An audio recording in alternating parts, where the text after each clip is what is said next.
uncertainty, we stand at a crossroads. Challenges to our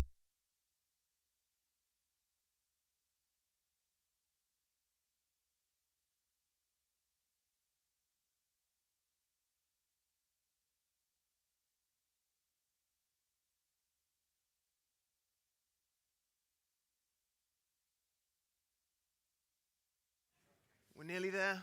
I see the word play. That's a good sign.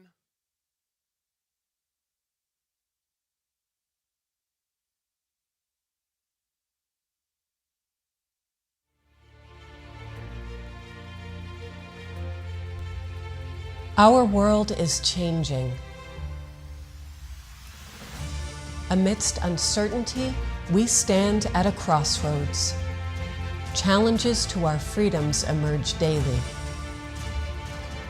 Yet, in our workplaces, the heart of inclusion beats strong. Today, we unite voices from around the globe, bringing together leaders, thinkers, and advocates to share visions, ignite discussions, and forge connections that redefine our future. Every voice matters, every story inspires. Together we explore practical steps to inclusion, drawing strength from our diverse perspectives, committing to actions that speak louder than words. This is where change is ignited. Together, we are unstoppable. Together, we are strong. Join us to shape the future we choose.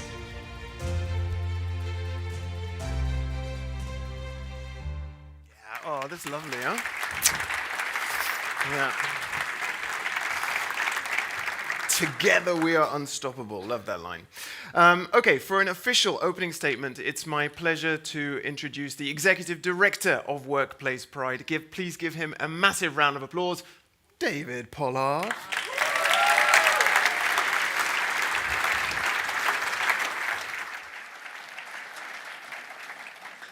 Thank you, Ikenna. Wow, how wonderful to see so many bright, willing faces, ready faces, and as I just heard from Ikenna, faces of courage, I hope for sure.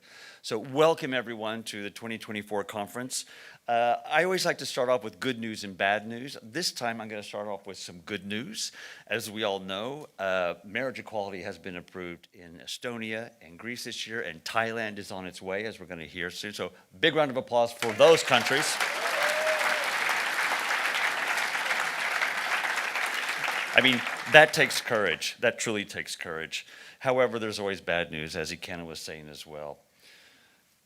For Africa, for example, homophobia is part of everyday life. There are 30 countries where homosexuality is criminalized.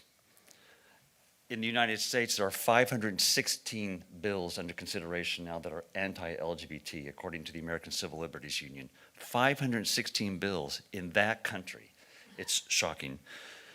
In Russia, of course, in Indonesia, other parts of the world, it's just as sad. And unfortunately, it's hard for me to even to say here after living here for 30 years. Even here. I kind of cry at every one, every one of these events. But even here in this country, support that we have enjoyed and taken for granted for decades is under question. So this is why it's so important for all of us to come together, these powerful, powerful organizations and individuals that run them to make steps, to take the right steps, the right decisions. Collectively, we are truly stronger. We truly are. Some of the organizations in this room have been working on LGBTIQ plus inclusion for more than 30 years. So we know that you can do it, and you really can do it. Our community is made up of very diverse and wonderful people. We can also do this if we want to. But we have to find the balance. We have to be able to listen to all sides of the argument, left, right, everybody, and try to find that middle way. That's what we're all about. That's what we're doing here today. Today, we are truly, as the theme says, we're deciding the future ourselves. This is the future that we choose. So I want to invite everyone today to do that, to work together, speak with your colleagues, people you haven't met before, and let's decide this future, and let's be inclusive and find that balance.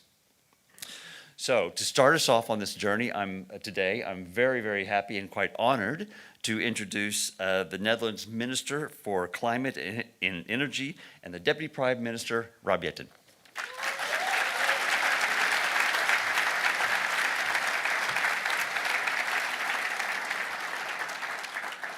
Thank you so much for those kind words, and good morning, everybody. It's a pleasure for me to be here at this wonderful and esteemed Workplace Pride event dedicated to fostering inclusivity and celebrating diversity within our professional environments. And this is for me also one of the reasons why I became active in Dutch politics, because I strongly believe that every individual should have the freedom to be who they truly are, not just in their personal lives, but also in their professional spheres. And this freedom goes beyond merely being free from discrimination. It encompasses the liberty to express one's identity without fear or restraint. And let me start off with a personal story. When I first became the parliamentary leader for the Democratic Party in the House of Representatives in 2019, one of the biggest and more serious newspapers headlined "The openly gay parliamentary leader of D66, etc." And actually, I was in shock while reading the newspaper in the morning, because why was it necessary to mention this? It never had been mentioned with any of my heterosexual colleagues. And however, it turned out to be the beginning of a lot of attention to my sexuality. For years, I've now been on top of the Dutch people who face the most online hate, and almost always related to homophobia. And if you don't believe me, check X 2 nights ago. And no, it's not all due to migration, as some right-wing politicians would like us to believe. Much of the hate that I receive is not from migrants. And I'm not the kind of person who loses sleep over it, but sometimes it makes me extremely irritated and angry. And I know the effect that it can have, because as a child or a teenager, I also struggled with my own identity, with the words hearing homo, fag, as an insult at school or at the sports fields. And unconsciously, it made me insecure and made me think 10 times before starting the conversation with friends or family. So I decided that I want to hold a mirror up to the Netherlands. A few years ago, I recorded a video in which I read out loud hate tweets. And the video went viral. I received support from home and abroad.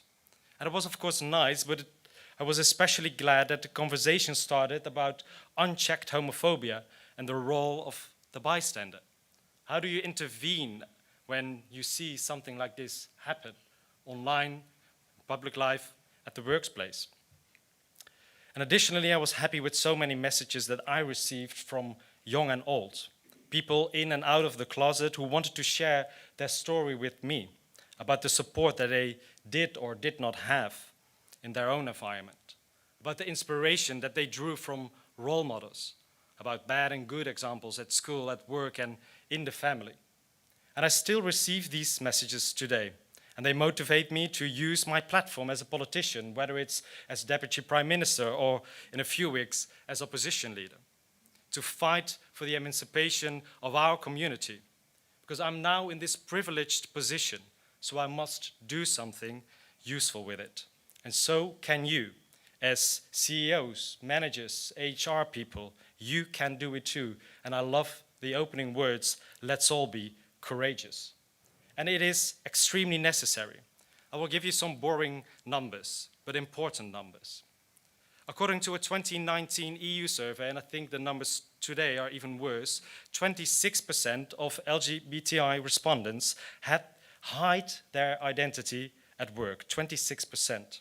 And furthermore, 19% felt discriminated against in healthcare or social services. 16% of our community experience daily discrimination. And in the Netherlands, the Workplace-related discrimination for the LGBTI+ community is 13%, but even more alarming is that out of trans women, 16% are afraid to reveal their identity to their employers. Now, this is not somewhere in Asia or Africa, this is the Netherlands. 16% of trans women afraid to show their identity at the workplace. And this is something that should consider each and every one of us, because we know that a workplace that embraces diversity sees a better workplace culture, reduces sick leave, increases involvement and interaction among employees, and eventually leads to higher productivity. So if empathy or justice are not your motivation, just consider the financial benefits. And we can do a lot to create a more inclusive workplace. It requires a collective effort from governments, employers, and civil society. Governments can and should do more. For instance, my party succeeded in revising Article 1 of the Dutch Constitution to explicitly forbid discrimination based on sexual orientation. And following this, we're now revising various laws to explicitly include gender identity and expression. However, conservative parties have blocked new legislation aimed at combating recruitment discrimination. But laws alone are not sufficient. We must ensure that employers comply with anti-discrimination regulation. And this includes addressing all forms of discrimination, such as pregnancy discrimination, wage gaps, and internship discrimination. And furthermore, this extends to ensuring that anyone doing business with the government prioritizes diversity and inclusion. Currently, at the Dutch police force, we only have 4 police officers tackling discrimination. And this number should be at least 40, because the willingness to report cases of discrimination or hate crimes is extremely low, partly because of the low success rate of prosecution and convictions. And increasing the number of special officers creates more capacity for listening to the stories of victims, which is often what falls short. And I want people to have the confidence that if they go to the police to share their story, they do not go in vain. We also need special leave schemes for trans persons. In the current situation, they either have to use their regular leave days or call in sick. And this clearly does not do justice to the things that these people experience. But progress has been slow, often hindered by some political parties, either by outright blocking proposals or by placing them at the bottom of their to-do list when in office. And last but not least, representation matters. It is vital to have diverse forces in politics, parliament, government. And I'm very proud to be a member of a political party that prioritizes diversity both in office and in parliament. In 2021, Lisa van Ginneke, she's here in the front row, joined the ranks of our group as the first openly trans woman in Dutch parliament. It was a wonderful moment, which I'm still very proud of. But it has not been without cost. From the moment she set foot in parliament, she has had to deal with a lot of hatred and bigotry for who she is as a person and for the work she was going for. For example, in pushing the revised transgender law, allowing for legal self-ID without interference of authorities. And the public debate was very demeaning at some times. Disinformation was spread and things were said on purpose to discredit Lisa personally. And I'm very proud that she kept on going, even proposed further alterations to the legislation, and she never gave in. This is a very inspiring and courageous woman. Thank you very much.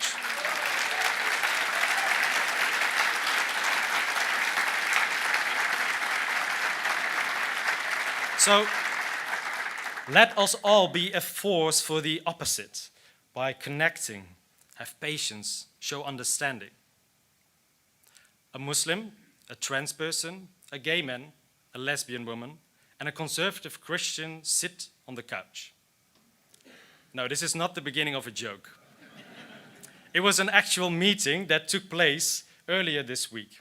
Former D66 parliamentary member Sjoerd Warmerdam and the head of the SGP, the most Christian conservative party of this country, Christopher, set up a meeting, not for a debate, and not to convince the other of some political standpoint, because I think that is quite impossible in this case, but simply to have a conversation, to learn about each other, and to try to form some kind of understanding of what moves and motivates the other. And maybe at the end of the day, change a little bit of the attitude. And this is what we need to do in politics and on the workplace as well. And I will be honest with you, this is a tough job. And it puts me to the test as well, because it can feel like fighting an uphill battle in the current political climate. But we owe it to ourselves. And let me talk a little bit more about the political climate. Unfortunately, the new coalition coming in this country in a few weeks does not prioritize LGBTI+ inclusion. And it makes me sad, mad, but also very motivated. There is a serious risk that recent advancements could be rolled back. Potential budget cuts threaten subsidies for organizations working on LGBTI+ rights in Netherlands, but also abroad. And this is so important because we have to support all these organizations worldwide. Progressive legislation on transgender self-identification, legal parenthood for multi-parent families, and gender equality is also at risk. And these are some examples of the legislation that can be put on hold. But there is more going on. The coalition agreement contains a phrase that you now can see anywhere in Europe and Northern America. Goals on sexual health education should be neutral. End of quote. And it's seemingly innocent, this remark, but if you know the context of this debate in a lot of our countries, the debate on sexual health, this little phrase should ring alarm bells. Because 2 years ago, a lot of disinformation was spread with the help of extreme right groups all around the world about sexual health education in primary schools in Europe and Northern America. Disinformation that discredited teachers and claimed that these educational programs were LGBTI propaganda. And these campaigns have caused a lot of unrest among parents.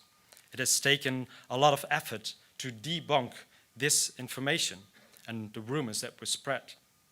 And against this background, it becomes clear that writing down that sexual health education should be neutral is actually reference to this debate, fueling the disinformation that current programs are biased. And when disinformation from the extreme right targeted at the LGBTI community is echoed by mainstream politicians, proponents of human rights and LGBTI rights especially should be alarmed.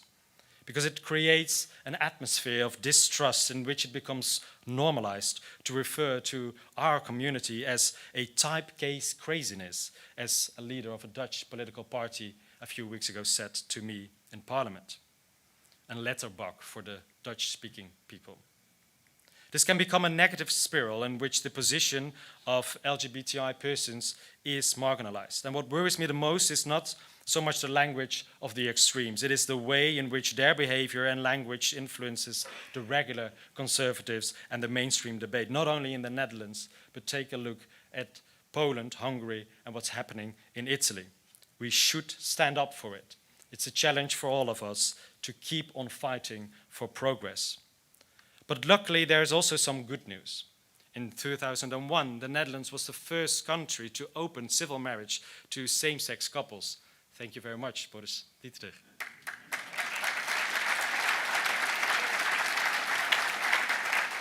And every year, this list of countries is growing. You already mentioned Greece. Also, Liechtenstein is joining us. But hopefully very soon, and I'm very happy for that leadership. And the ambassador is also here on the first row, so let's give him a big hand. Thailand, thank you very much.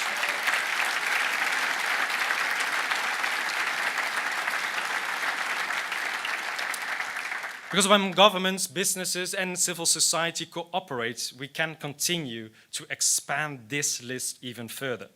For years, civil society on Curaçao and Aruba, for example, have fought for the right to civil marriage for same-sex couples on those beautiful Caribbean islands.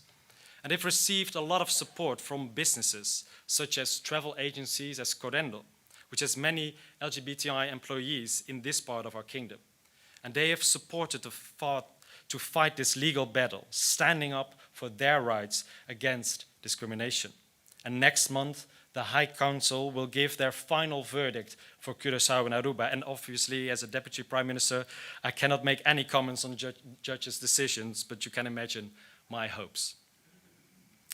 With limited government support in the Netherlands, in Europe, worldwide, the role of employers become even more crucial.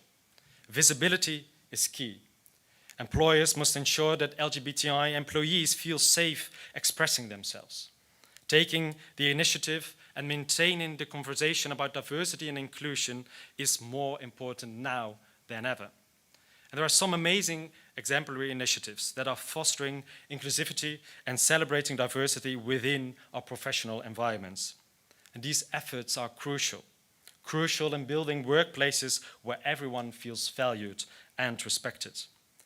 I'm proud to say that my ministry, a few blocks away, has made significant progress in this regard in recent years.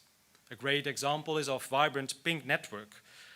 And this network regularly organizes various events, from fun social gatherings, such as earlier this week, a great event with drag queens in our ministry, but also a lot of meaningful conversations about work experience and how to improve the workplace at our ministry, but also at other ministries here in The Hague.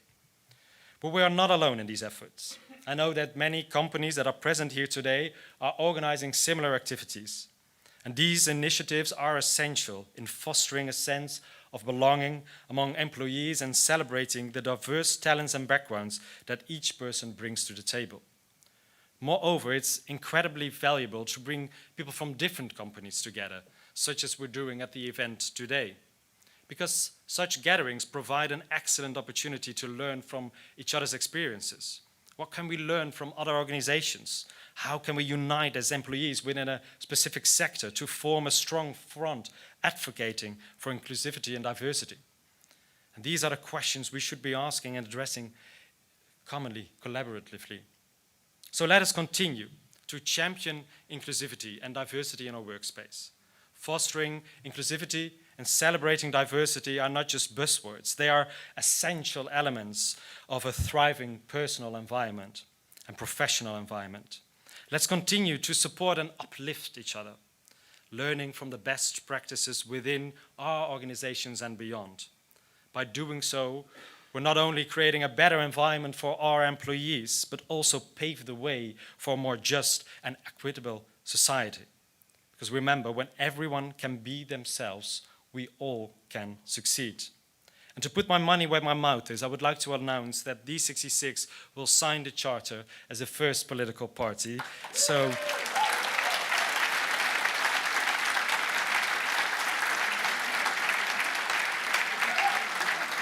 and I'm gonna ask every single political party leader in the country to do the same. So I'll keep you posted. And maybe on a personal note to conclude, I think the emotion that we saw from the first two speakers this morning is an emotion that we all can feel in this period of time. But let's not despair, let's not become too sad or angry about it. Let's use the emotions that we feel to make an impact, because we are not going to accept any steps back on the rights and emancipation of our community. Thank you very much.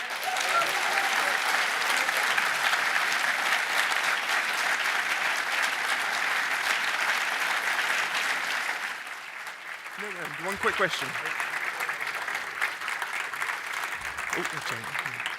Thank you very, very much. Thank you very much for that battle cry there, as it were, and for sharing the personal stories as well as the concrete examples of what we can do.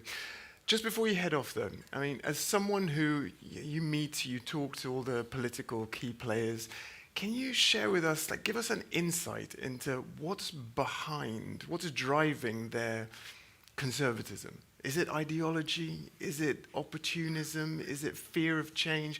Just what's going on? That is a very good question, and also $1 million question, I would say. But there are some political forces in the Netherlands and worldwide that strongly believe that we've gone too far in the emancipation of the LGBTI plus community. Very Christian conservative parties or right extreme parties, but that was not a big issue because they were just, had a few seats somewhere in parliament. So the big issue is now, why are these conservative parties actually allowing these ideas to grow bigger? And I think it's partly because of fear of a very fast changing society and trying to hold on to something that you know. It's also opportunity because with all the disinformation online, it's quite easy to influence the public and to gain more votes.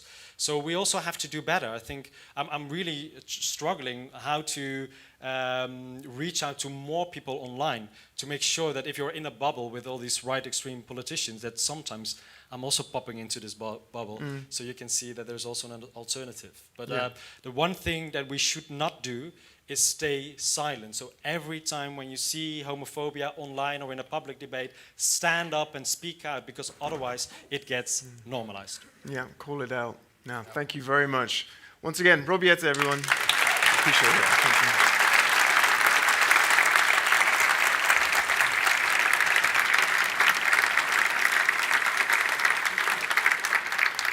Absolutely.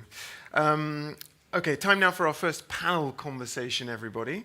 The challenging global landscape, public and private sector in the crosshairs. Nice catchy title there. And our guests will all be introduced by a different host who will also moderate the panel.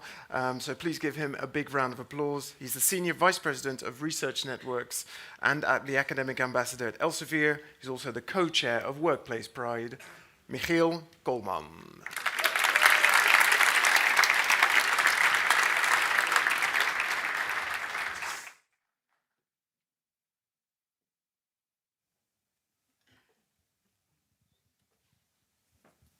Yes, sit anywhere you want. Thank you.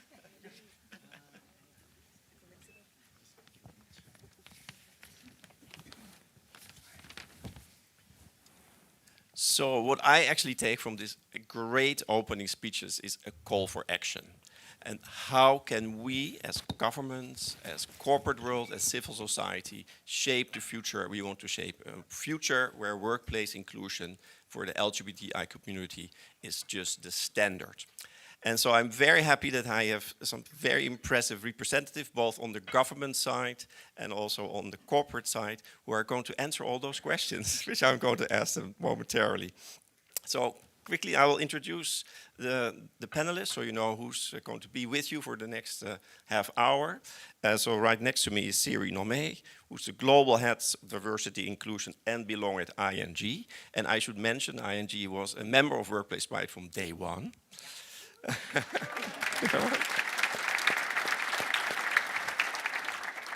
And we have His Excellency Azi Manami, the Thai ambassador to the Netherlands. And I will address you.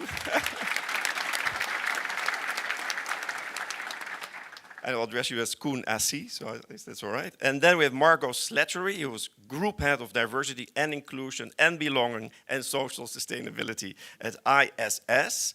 Great, welcome, Margot. And then we have Boris Dietrich, who's our senator at the upper chamber of the Netherlands Parliament. Welcome, Boris. And I should mention, because we talked a lot already about marriage equality, and it will come back. But of course, we have Boris, who was leading the quest for marriage equality here. And as a married man myself, I'm grateful for that. But also Margot did exactly the same thing in Ireland. So both Boris and Margot made it possible that marriage equality was introduced as early as it was in their country. So, you know, a big applause to that.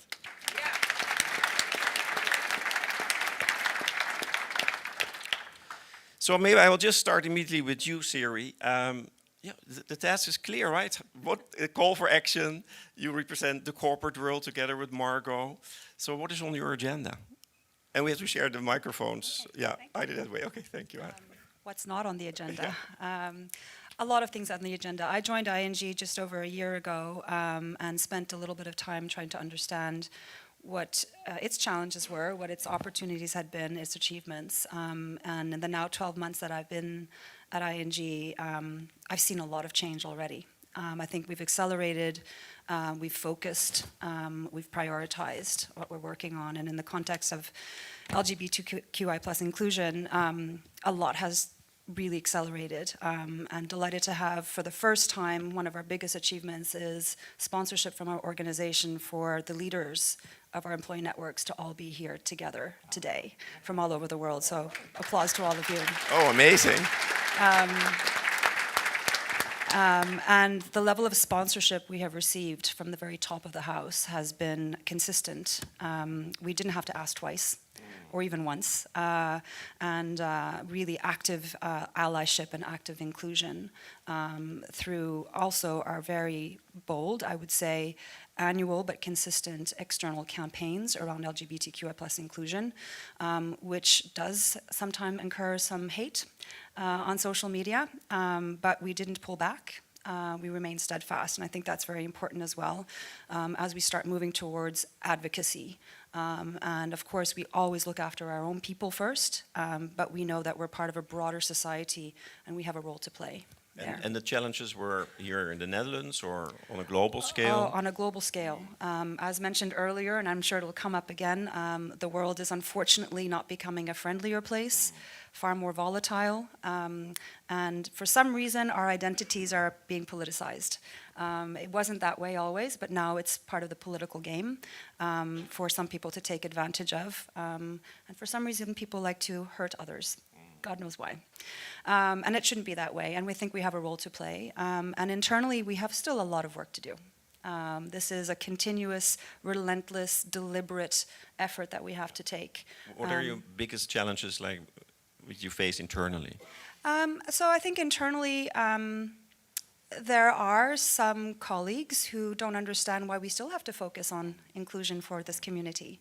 Surely the work is done, so we have to keep reminding that that's not the case. And with that comes opportunities for coaching conversations, private conversations, courageous conversations. And I still think on the theme of bravery and courage, we still have to have courageous conversations, but also learn to listen without judgment, and try to understand what might be behind some of the resistance, and create conditions for people to be more vulnerable and honest about what they don't know or why they have certain ideas of individuals and the prejudices that come with it. So a lot more conversation needs to happen. And of course, we operate in countries where the external environment is hostile.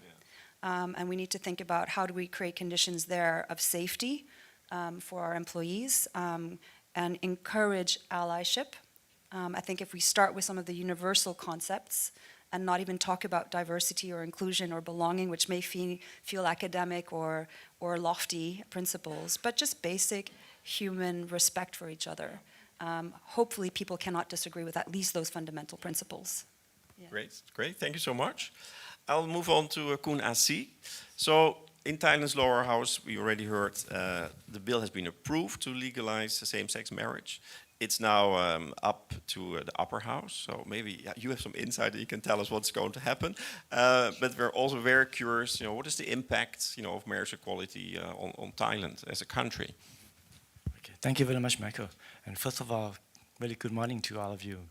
It's my, great pleasure and honor to be here at this very important event. I'm a newcomer. I've been in the Netherlands for just 3 months. Before this, I was the Director General of European Department, so I was in charge of the overall relations between Thailand and all the countries in Europe. So it's very, my honor to be back, to be in the Netherlands. And today, I'm very pleased to share with you the remarkable progress, made in promoting and protecting the human rights of LGBTIQ+ individuals in Thailand. And let me start by emphasizing that the progress that we see today in Thailand is the result of more than a decade of dedicated and persistent efforts by various stakeholders. This including the government, civil society organizations, LGBTIQ+ advocates, and our fellow citizens. This achievement didn't happen overnight, but are the outcome of hard work, advocacy and commitment to building a more inclusive and rights-based society. Over the year, the Thai government has placed great importance on promoting and protecting human rights for all, including, of course, the LGBTIQ plus individual. And through the ongoing effort, we ensure that everyone can actively participate in our society. And we integrate gender equality into all our initiatives for a more inclusive and right-focused development.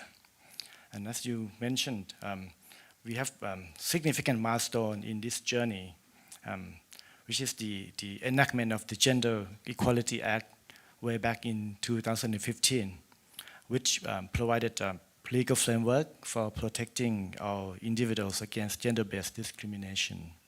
And it's established a mechanism to deal with this issue. For example, the Committee on the Determination of Unfair Gender Discrimination. Okay, so we have other mechanisms as well. Another noteworthy achievement, as you mentioned, is the Marriage Equality Bill. Recently, actually, to be exact, in March this year, the House of Representatives of Thailand passed this, particular bill with overwhelming support. And this bill redefines marriage as a partnership between two individuals. In the past, when we talk about marriage, it's about men and women. So this is I think this is a good development, granting equal rights to LGBTIQ plus couples, including marital tax benefit, inheritance rights, medical consent for partners, and of course, ability to jointly adopt children. They never get this, rights in the past. I have to say that the legislation was passed by 400 out of 415, lawmakers. The other 15, they are from the Muslim party, so that's against their belief, which is understandable. And while the law requires approval from the Senate and endorsement from the king, but as I said, I don't see any obstacles or any, problems, and I'm quite certain that this law will be in effect very soon. And when can we pop the champagne bottles? That's true. And I have to mention that Thailand's continuous effort over the past decades to promote and protect the rights of LGBTIQ plus individuals, including combating violence, discrimination, and stigma, are also reflected in our National Human Rights Plan. And of course, the Thai government remains committed to collaborating with allies and partners, including LGBTIQ plus civil society organizations to advocate for the rights of LGBTIQ plus individuals and eradicate discrimination against them in our country and beyond. And of course, this partnership has been vital in achieving the progress we have seen so far. Okay, thank you. Great, thank you.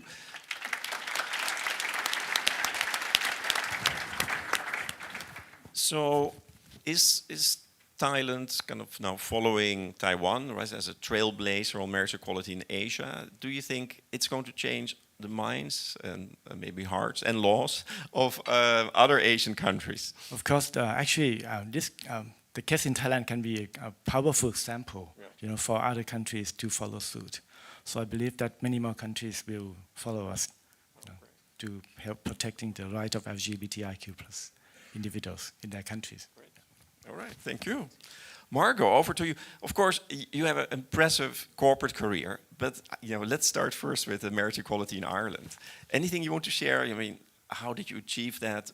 Ireland, known also a bit of a conservative country in the past, but you made it happen. So, yeah, tell us about it. I mean, I go a bit off script, but marriage equality is such a theme here. Well, I mean, thank you very much, and really encouraging to hear about Thailand. I guess just to sort of say, I think it was a convergence of so many people, both civil society, workplace, and so many other organizations. How did we make that happen? And I think it was over, my feeling sort of when I look back is it was over a number of years. So, first of all, there was the fight for civil partnership. So, you know, we went from 1993, where we had the decriminalization of homosexuality, and then we went literally over the next 10 years to really sort of make for change. And civil partnership was a sort of the first turning of the key. And then I think there was a strong urgence to start to up the ante, so to speak. And if I, you know, try to find a very quick way to say how do we make that happen, I think it was all of us who were involved, and there were many, were looking at everything in our toolkit.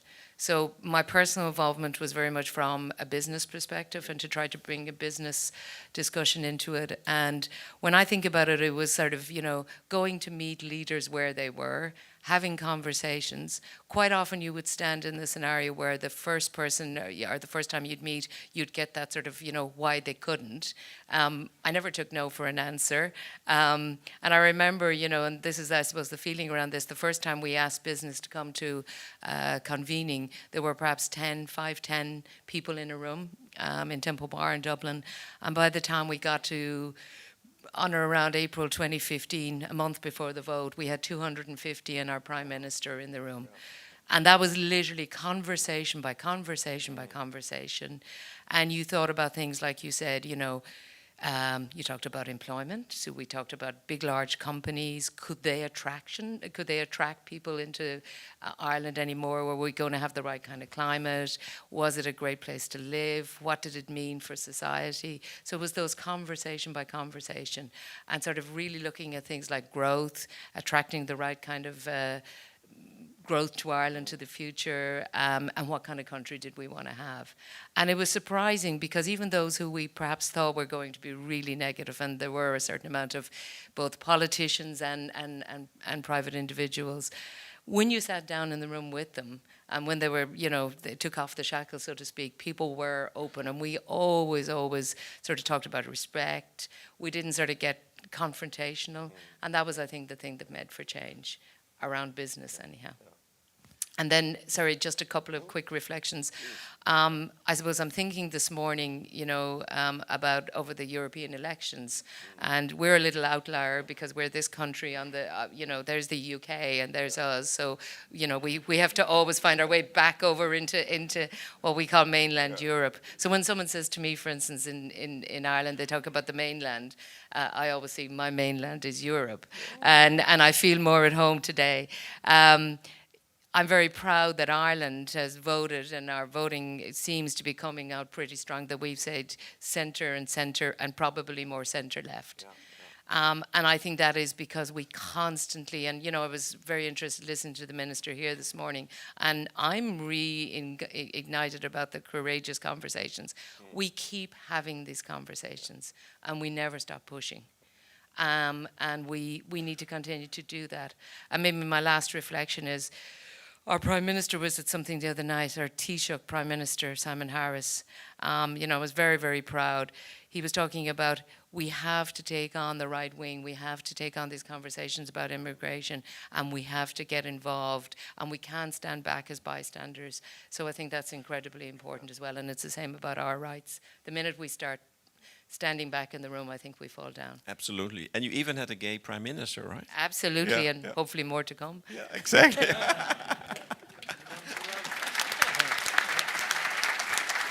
She just admitted she might run.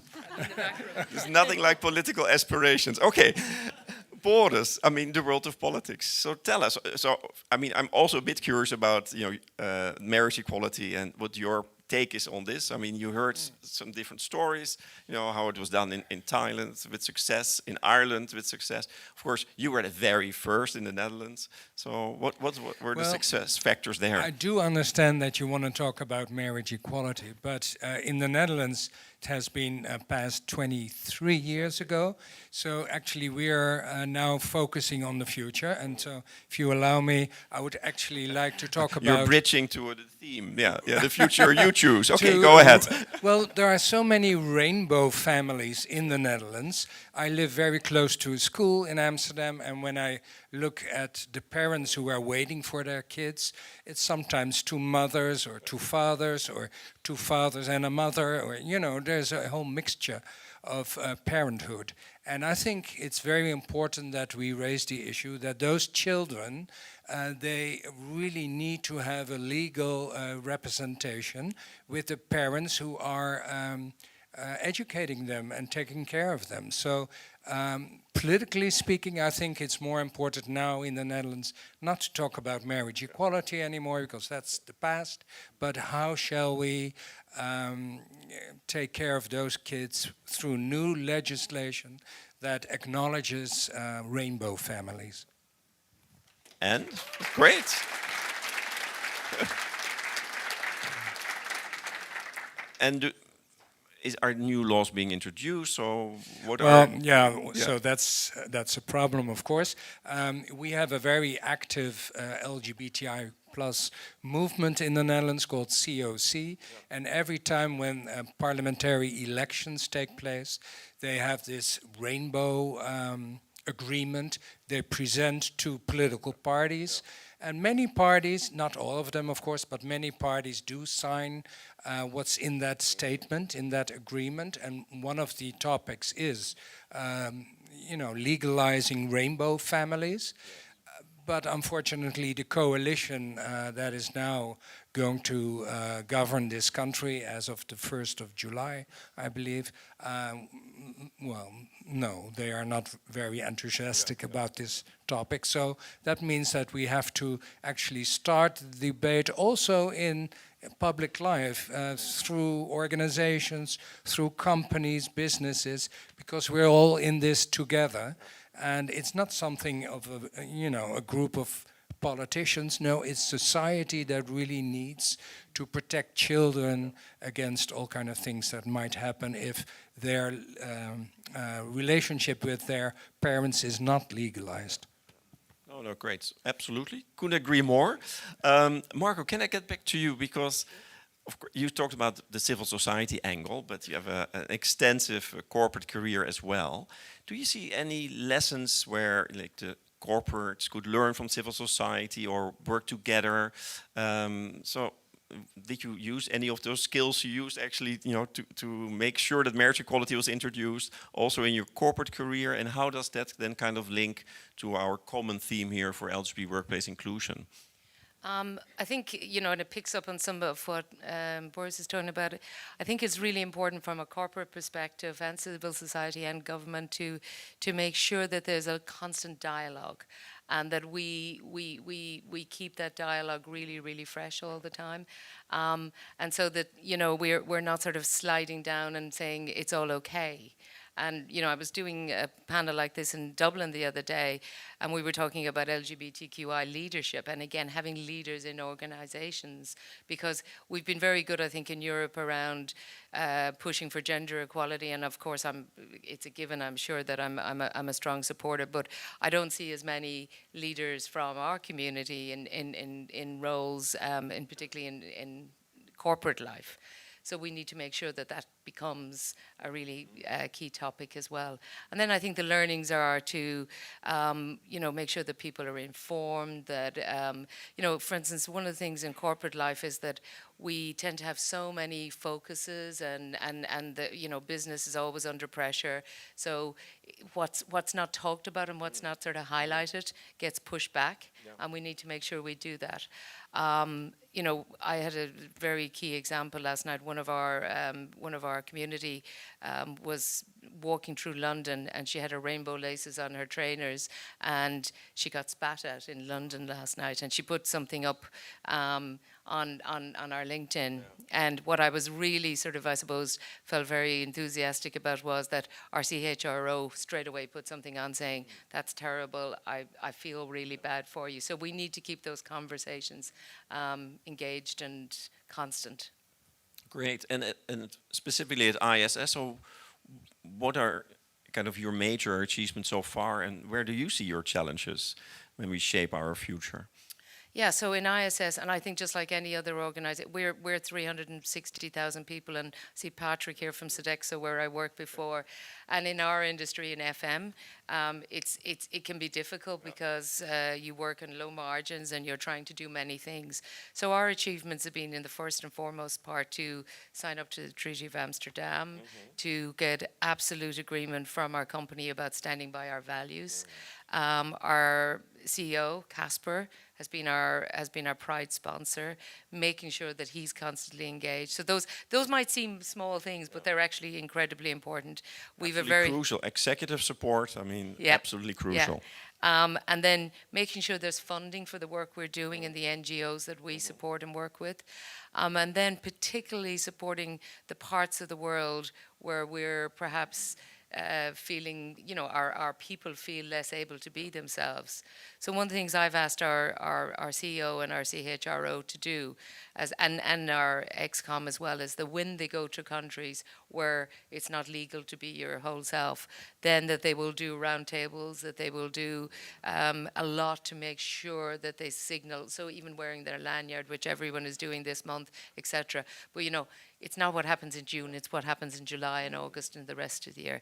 So, it's a slow convergence. I haven't sort of done everything I want to do, but we're on a constant push and making sure it's a reminder. And maybe the last thing, and I've seen, certainly I would say the same for Sodexo, and Patrick, not speaking for you in this one, but speaking for the company in my experience, standing strong to the values about who we do business with and where we do business.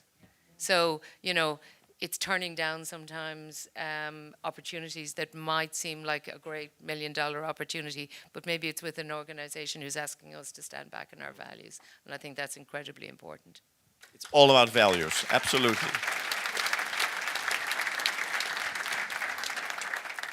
Siri, I mean, to stay a little bit on the corporate world, so ING has been, of course, in the supporting LGBT workplace inclusion for a long time. Major achievement, do well in the global benchmark.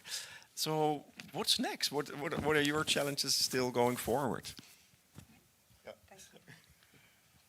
I think our challenges remain, we operate in more than 40 countries, and in some of those countries the external environment is unfriendly, if not hostile. So we certainly need to focus first and foremost in creating conditions where in those countries internally conversations can start. I'm going to call out one of our countries where we operate in Poland, and a sea change has happened in the last 12 months. Yes. Also politically. Politically as well. And internally it has manifested in visible senior sponsorship and allyship for LGBTQI+ inclusion through the establishment of several employee networks in our entities there, conversations around inclusion, around diversity, and it sets an example for neighboring countries where we also have offices that are just starting the conversation. So nearby Romania. And so what conversations can we start there, and how can we internally try to create a ripple effect of courage and maybe break down some of the perceived or real barriers to actually having open, inclusive conversations. So that's still a challenge for us. And the other challenge is the external climate. We're not immune to that. The conversations taking place internally are being reflected internally, be it through our customers or our own colleagues. And so we need to be alive to that and make a decision, which is often a fine line, on where we certainly would never compromise on our values on that piece. But where do you step out? And I think that's something that can be tricky for large organizations.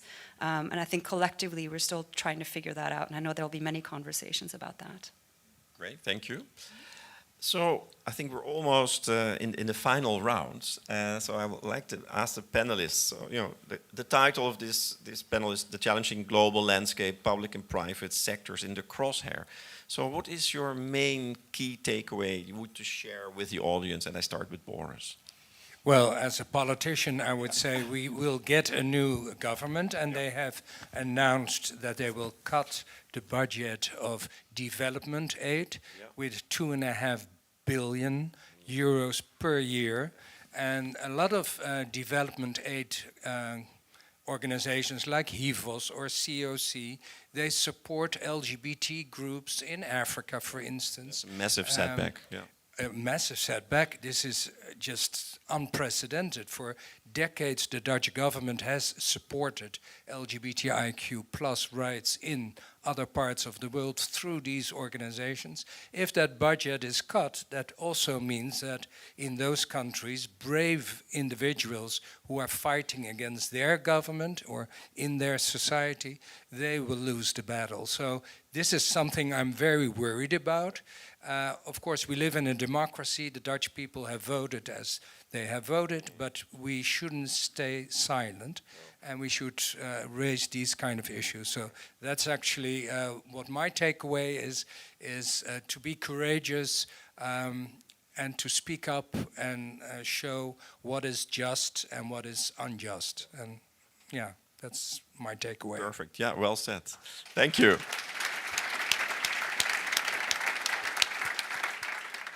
Margot. Yeah, I mean, I always think about everything in the makeup of our people. So 360,000 people around the world. And when we look at that, 90-something%, which are the people who are on frontline roles, they're made up of refugees, people, every religion, every sexual orientation, the mix is many. So the intersectionality of our people. So making sure that we stay very close to that, that we have conversations, we don't shy away from that. And I go back to the values. Yeah. And, we're a service company. We can't power the services every day unless the people turn up to do it. So we haven't got to the stage yet that the robots are doing the work that our people are doing.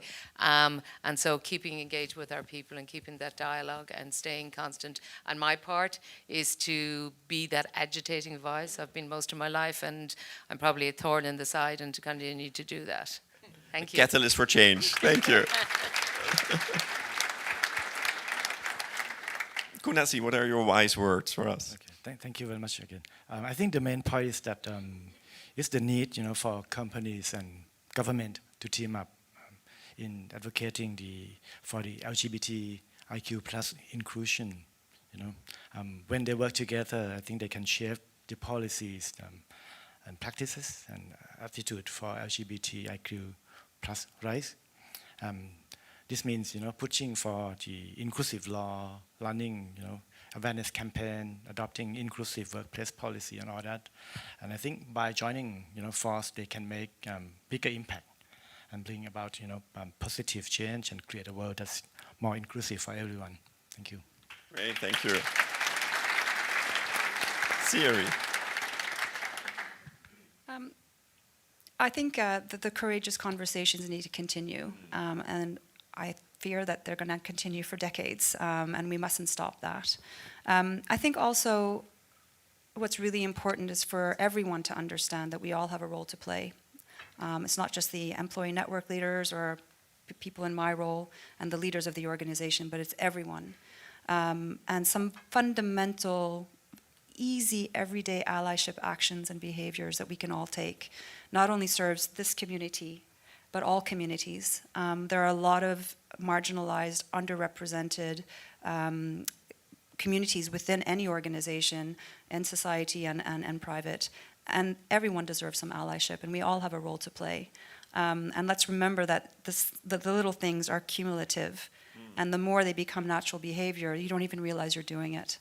So you go to really unconscious inclusion, and that's where we want to get to. Perfect. Like it. Thank you so much.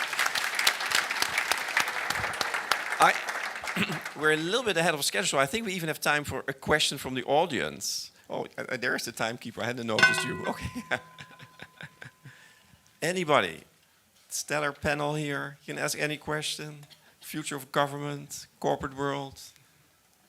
Yes, I see a hand up there. Yes. Thank you. Alexandra. Yeah, can I hold it? From ING. I can hold myself, it's okay. Sorry, I'm here as an ally. I work for ING. I'm a diversity, inclusion, and belonging ambassador within one of the, let's say, the largest products within the wholesale bank. And actually, I have a question to the rest of the panel, maybe also to Siri. But we have every year we have. well, last year we started with the diversity index in our organization. And the numbers are, I would say, when 80% say I can be myself at work, it sounds sort of good, right? But I'm always worried about, the 5% who say I don't. And what is it that we can do as allies, but what is it we can do collectively so that everyone feels at home, whatever that is, at university, at school, at your work? So I'm curious. Great question, yeah. Yeah. I see Margot. Yeah, signaling I'm an happy to start. I think obviously most of the survey, and I don't know the ING one, but most of the surveys we do are anonymized, and so we don't know who the 20% who perhaps feels less so. But I think it's very important to push back a little bit and to go back and say, well, we asked, this is something, to be open and honest, that we also got this information. Because I think the danger as corporates is we kind of say, we got 80% of the people, and we say nothing else about the other 20%. So you may not be able to directly go back, but to find some way to push back to people, to get their to invite their feedback and to find out what it was. Because quite often, sometimes it's not as big as you think it is. That's my experience. And, I think to open up the listening ear to what that might be. It's just one idea. I would like to add that I think it's very important for those, let's say, 5 to 20% to have role models and to see that out there, not only within the company or in the corporate world, but elsewhere as well, that there are people you can aspire to, you can feel inspired by, and if they, for instance, online will resist hatred and will talk about their personal experiences, personal stories are so important for people to really understand why it's important that everybody will be treated equally and with dignity and respect. So I think for those people, those marginalized people in companies, it would be wonderful to see that out there are also people who are supporting them, and that might help them. Excellent point, yeah. Siri. I think it's important that for inclusion to truly be a behavior that everyone does so that they feel a sense of belonging, you have to embed and hardwire these concepts in the way we do business. So as an employer of people, do we have principles of inclusion firmly embedded in the way we recruit and attract, the way we reward and promote, in expectations of leadership behavior? So if we embed it firmly in all of the aspects of the DNA of an organization, and also truly follow up with consequences on our commitment for zero tolerance of discriminatory behavior, then hopefully everyone feels it. And you start crowding out those individuals who are not behaving in accordance with our values. It's becoming a very crowded place of inclusive-minded individuals. Oh, I like that.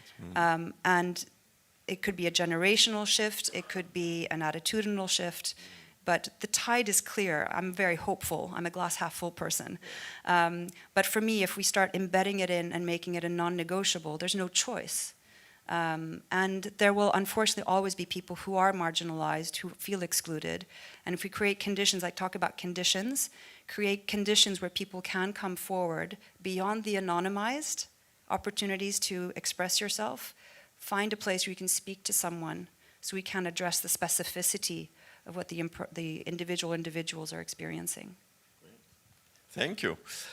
Kunasi, yes, please. I think the final words, they come from you. Okay, I also want to share the experience.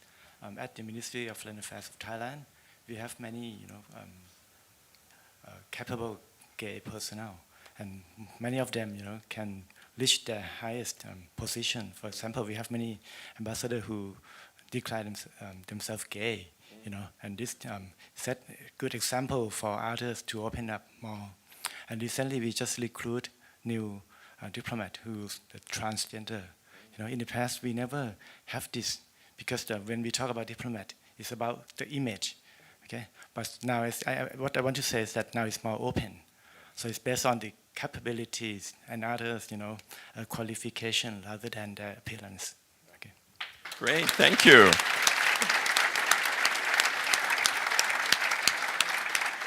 Well, a big thank you to the panel, and I hope you all join me in a round of applause to thank you for the contributions.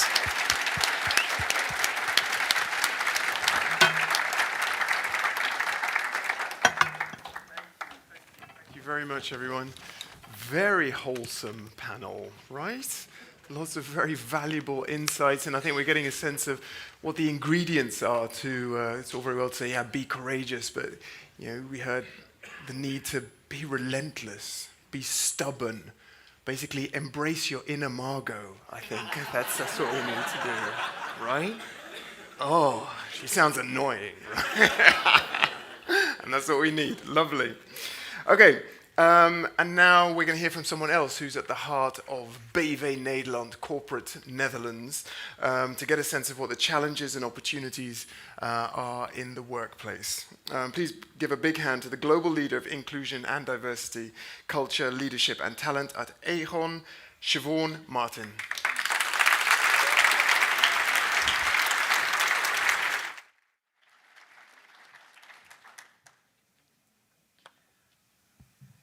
Good morning, everybody. It's so wonderful to be in the very warm embrace of so many inclusive minds and such an amazing rainbow family. I'm already really feeling the vibes. So thank you so much for that. Really, what I want to talk so much about today is about psychological science and what we can take to help us on our journey with these practical hints and tips and things, because we do want to make this such a practical session today, and we're hearing all these things that I'm already taking away. So, what's it going to be, this future that we choose? I love the strong emphasis there on we. That's what we're really asking ourselves, and taking this precious moment to really consider that, which is such a gift in our busy lives and our times. I'm a very firm believer in the power of our imaginations and our mindsets to really shape this world, whether we do that for good or whether we do that for ill. Both of those things can have such a powerful impact for us. And actually, you're going to need to use your imaginations, because I don't have a clicker to move some slides, but I'll describe some pictures. Oh, look, here we go. I'll have to tell you where they're going to be. There we go. Beautiful. So, before you write me off as a pseudoscientist, my PhD didn't come off the internet. I didn't print it off. I took it in Australia at Monash University, a very prestigious and wonderful place to be, very inclusive. But let's think first about the work of Professor Carol Dweck. She's at Stanford University and has a very long and impressive career there. One of the reasons we're thinking about her is because she talks about the growth mindset. From her very large body of exceptional research, we know that that refers to people who believe that our basic qualities, so intelligence, talents, abilities and points of view, can be developed through effort, through perseverance, good strategies, and lots of great input from others. So that's to have a growth mindset. And obviously the opposite of that is to be fixed. When we're in a fixed mindset, we believe that those basic qualities, they're just that. They're not going to change, whatever effort we make. So already you can see that if we stay with that, then we're not going to take those steps forward. So we want to adopt for all of ourselves and for the people that we're working with, of course, that we take that growth and that we utilise that. We've learnt very much from her work that these concepts have very strong grounding in changing the landscape around us. So they can also be applied to very painful things, such as recovering from romantic breakups. I hope there's nobody here today who's in that space, but if you are, we're here for you. And even easing the conflict between warring groups, and we know that's a very strong feature of our world now. So that's really what I want to tap into, our power to shape the future that we really want, by thinking about things in a different way, by taking attitudes and a mindset that make the future that we choose possible as LGBTQI+ people, and for the people who love and support us. And it's wonderful to have allies here identifying themselves today. So what's this future that we're going to seek? There's my mood board. Sorry, go back because you already had it. Don't show the hate yet. There we are. There we are. So some things, you will have it in your head too, but my mood board, harmony, tolerance, true inclusivity, a sustainable world, an end to violence against us, where we're respected, where we're heard, and we can choose who we love without fear, a place where we're equal in every respect, not just tolerated. So much of what we presently experience, well, we've heard a lot about that already today, it's really not what we want for ourselves, is it? We have war and pain and the rising tide of gay and trans murder, the erosion of trust, and this is where you can go to the next one, that great division of political thinking, the polarisation, the pain, the disenchantment, the attack and the displacement, as evidenced by this very striking image here from the Westboro Baptist Church. So a fundamental question for us to consider today is, what part can each of us play in making that a thing of the past? If we could go to the next one. To achieve this future, I'd really like to go back a little bit, if we may, into my recent past and tell you a little bit more about me and why I'm so very passionate and hopefully courageous about how we can make progress. I was raised by an immigrant single mother in rural Australia. Lovely picture there of my homeland. I'm sure you've heard about the Australian bush, and I have met some people here today who've been there, so congrats to you. Well, that's where I am from. I was raised by my mum. She's a single parent, or was, she's passed away now. She raised 4 of us alone in a very desolate place. One of my sisters had a severe physical challenge from birth, and Mum did all that while she farmed other people's land. She had lost her profession as a nurse after she reported elder abuse at the hospital where she worked. It was a very, very difficult time for us. So, from this beginning, I'm here with you now. There are lots of different ways that I'm different. I'm a queer woman, I'm a mother of a queer and a straight child. There they are in Glasgow a couple of years ago, enjoying the times. One of my children is autistic and has severe OCD, which the pandemic made really very, very, very hard for us. I'm an immigrant myself. I'm the first person in my family to attend university, having grown up in really desperate poverty. I'm an older woman, I'm the victim of sexual and family violence, and I raised my 2 children as a single parent myself. And I'm also a woman of faith in a secular world. On the other hand, there are many ways that I'm precisely the mainstream. I'm white, I speak English, I'm able-bodied, and I'm a member of the dominant religion in my country. I've got a job, I'm a leader in an international company, as you heard. I sit on boards of other companies. I took my PhD and all these other great things, these great gifts that have been given to me. So from that highly inauspicious beginning, I now have that voice that I wish for all of us, where I did not have that power and I was once powerless. I have that power now. So why am I so confident, dare I say courageously hopeful, that this wonderful future of ours can come ahead? Because I've lived it and I've survived, and I know many here in this room and many others outside of it have done the same, because we're all here and we want to take that chance. So, and here is a beautiful picture of something that we had just a couple of weeks ago, only just over the road, where I had the enormous privilege with my colleagues of spending the day with 45 amazing people who had fled their homes from all different parts of the world, from Russia, Niger, Lebanon, Indonesia, Egypt, Turkey, you name it, they came from there. And they all fled because they're queer. And they all fled here to the remarkable open arms of the Dutch community. And we've heard already today very powerful entreaty to keep the Netherlands open and to keep making it possible for these people to come here and to be free. One of the best ways that we can do that, actually, we were talking about last night at the pre-meeting, and we were talking about economic empowerment and how important it is for those of us who have the ability to do so, to be able to give work to people who need it. That's one of the very important steps that we can all take. Let me also give you another hopeful example of how I know it will work out and that we can build upon. If we could move to the next one.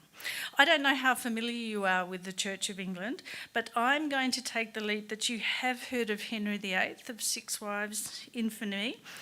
He broke with Rome and created our church, and I'm an elder in that church. And the particular one that I'm an elder in is the one on the top of the picture there, which was founded in 675. We are built on a Roman church, so we have been there for a very, very long time. So that's nearly 400 years before the building of the Tower of London, which I think you might recognise, the most visited landmark in the UK, which is also there. We're right next to it. Couldn't get a picture to show them together, but they are right there. But we were founded by an extraordinary woman.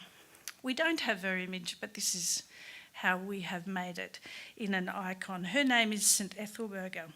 So 1,350 years ago, we had our first female leader. Took us a very long time to get to our next one. But we did. So there we go. And we appointed, actually before that, we appointed our first gay male leader. So it can be done. And then because we'd done that, we were able to pick somebody else who was different. We picked another woman, and then we picked another woman. And now we've picked another one. And the one that we have with us now, she is married to another woman who works for the new king as his head gardener at Buckingham Palace. So we can get there. And now we're recruiting more clergy. And last night we had a very active, engaged, thoughtful conversation with many elements of our church, people who are very deeply conservative, but all want the same thing, to the glory of God and to the glory of one another, and to include one another. So in this very conservative organisation, it gives me great hope that we can make change. And I'd love to share another story of hope too, that there are many bad things about nearly dying at the hands of my partner, but one of them was having to endure the interventions of the police. So after many years of terrible violence that really just never let up, I made the decision that to keep my wife and my children and myself, my wife is not here in this story, but to keep my children and I safe, that we would move to another country. And that is the country of my parents' birth, which is England. My ex-husband applied to the High Court of Australia to prevent that. Just before the trial, he refused to bring my son home from a visit, telling me that he would take him into the desert and shoot him. So naturally, I rang the police. A child was going to be murdered, and that by a person who'd already attempted murder on more than one occasion. And what do you reckon happened? Well, I was told by a senior sergeant at the police station who had had a lot to do with our family already and knew the situation because they had attended on many occasions, that this man was right and that I was the one who'd provoked him by trying to leave the country. So it was my fault, and I had to abandon the case and remain in Australia and in that terrible cycle of violence. And you won't be surprised to hear that that's not what I did, because I'm here now. The new Commissioner of Police was a woman, so I sought her out. This is 26 years ago, so much younger than I was then, and really not very knowledgeable at all about the system, but I figured, well, here's a woman and I need to find something. So I wanted to use my voice and I wanted to at least try. And fortunately for me, I now have my PhD in forensic psychology, so I have a lot of information and knowledge about systems. But at that time, I didn't. So I just kept going and going and going. And the really good news is that unlike many families, many people that perhaps you know, my story has a happy ending. And we saw them before. My son and daughter are very much alive and well, and they're with me in the UK, and we're doing great. So that's all marvellous. Now, but what can we take? I've told you some very highly personal situations, and you're thinking about your own. So let's think about a couple of very practical things from social science that can help us with our practical application. Let's learn from the people who are working on the front line of making change in other areas. The first of which I really want to point up, and I think we'll hear more about this today, but that's building that strong relationship with the other side. We heard from Margot there about really engaging with people who think differently and understanding where they're coming from so that you can have a good conversation with them. Give them the facts and figures that they need to make change. And I know it's a really tough ask. It asks us to deeply engage with people who aren't like us and people whose views may deeply trouble us and make us very uncomfortable. And I know it works because I've seen it work a lot, but I'll give you an example, and that's from the learnings of a conflict that's raged for more than 30 years in the north of Margot's home in Northern Ireland. More than 3,500 people at least have died in the Troubles. Many countless families and lives have been destroyed. And into that dreadfully tense and fraught situation steps the poet Porrigo Tuma. He's a gay man, a religious Catholic, and the leader of a very important peace and reconciliation organisation. So he and his team, they work tirelessly to bring people together to make a peaceful future. And his group do this by bringing people together from all sides in the conflict, really listening and engaging with empathy. Would lean very heavily on that word of empathy and using those as the key tools, opening that conversation in this very painful place. If we could go to the next slide, please.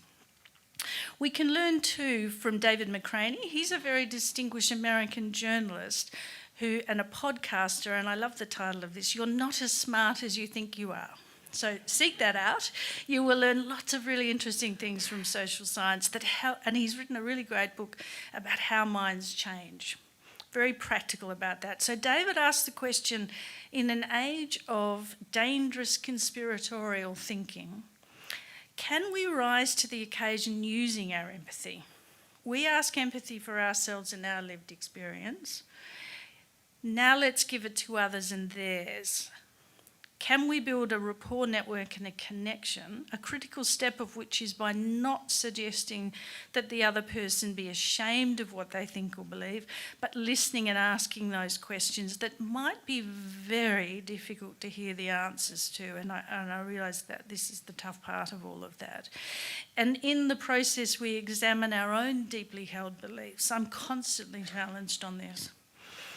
We may say, I see things differently and I wonder why we see things differently, and let's open that up. But I've been very inspired by so many great examples of things that he and others have done to create that space. And I realise that I'm asking a great deal. And it may feel very uncomfortable, particularly when you've been vulnerable. So that's where our magnificent allies and advocates come in. Let's cultivate them. And thank you for being here with us today, asking you more than to wear just the beautiful rainbow lanyard, although I do love that. And don't just turn up at the party, but speak up for us. Speak up for us when we're not in the room. Speak up for us when you hear things said that shouldn't have been, or that, You know exactly what I'm talking about. Make sure that we make good use of people who can support us when the going gets tough, who can be there and make sense of all of that. We are being challenged, absolutely. We've always been challenged, and I know that we can rise to it. That's where our humanity and our moral courage very much comes in. Our humanity and our courage to create connections, but also to interrogate our own views and our own thoughts. And let me finish with some inspiration and a positive challenge from the poet Robert Browning. If we could have that up, please. But a man's reach should exceed his grasp, or what's a heaven for? With these words, Browning challenges us to set aside our conventional thinking about our own limitations. He urges us to believe in our potential, encouraging us to push beyond the established boundaries. So let Browning's words resonate with us. Let us not fear reaching for the seemingly unattainable, for it's within our reach that we find our truest selves and leave a lasting impact on the world. So let us boldly and courageously open our hearts and open our minds for the rest of the day and move forward to create this better world. And I thank you, and have a wonderful conference and many wonderful futures.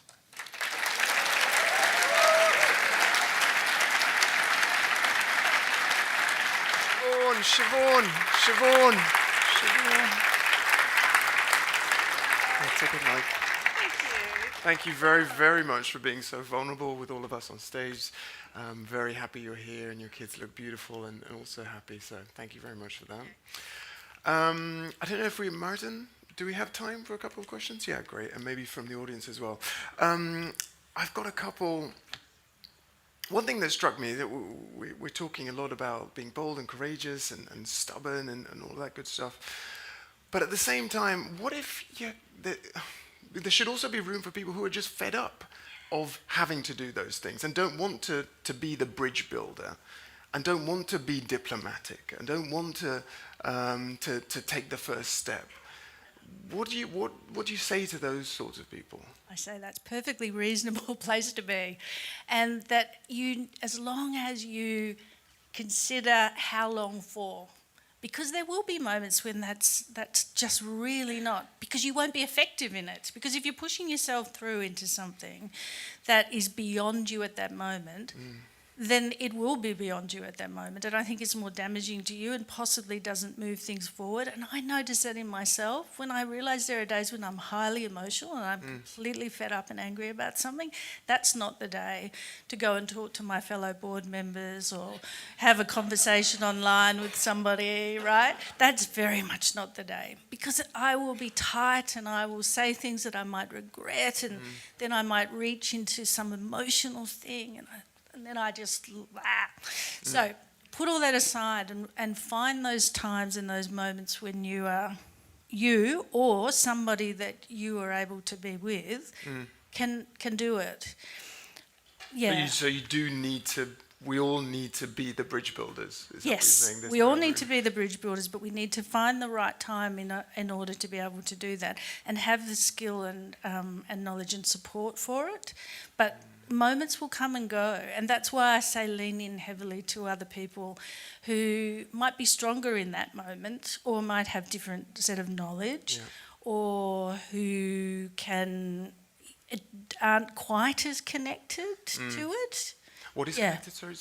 To the particular thing that's happened, right? So when I think about, if I take the example of misogynist things that have happened in my life, many of which, sometimes I just don't feel like, oh man, and then I'll be the whining woman. But if somebody else says, do you know what? Do you know what you just did? And do you know how you made her feel? Or that's disrespectful or whatever. Yeah, okay, thank you.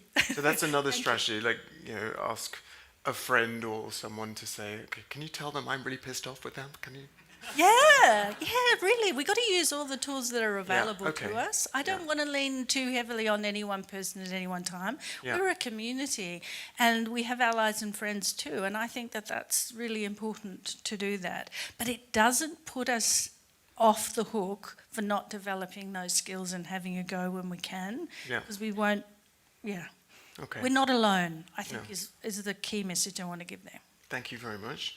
And also, you mentioned it almost as an aside, but you're a woman of faith who is queer. How and faith is a concept that is so, it runs so deep. It is so determinant for someone's identity, or it can be.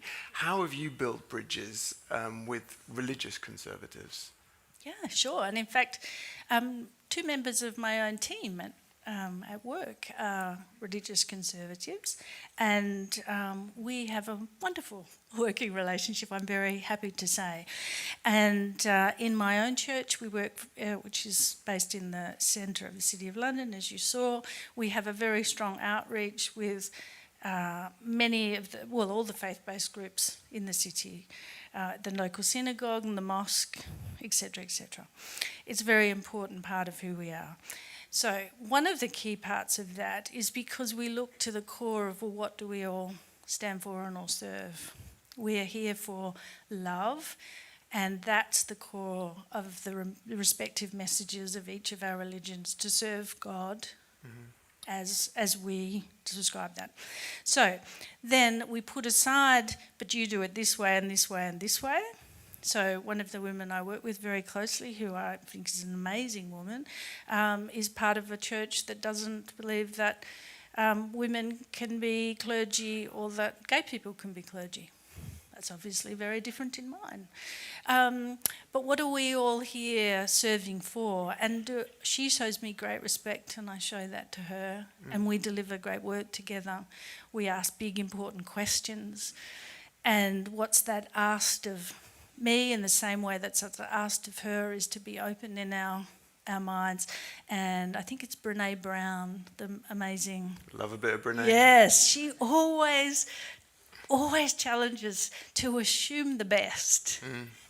And really I love that and I hold that. I want to go into conversations assuming positive intent. Then when I discover it isn't, then we can deal with it. But if we come in that, I think that's a superpower. Okay, all right, thank you very much for that. Do we have any questions from the room? No? Okay, no, we have to bring it to a close there. That's what that means. Thank you very much. Good morning, everyone.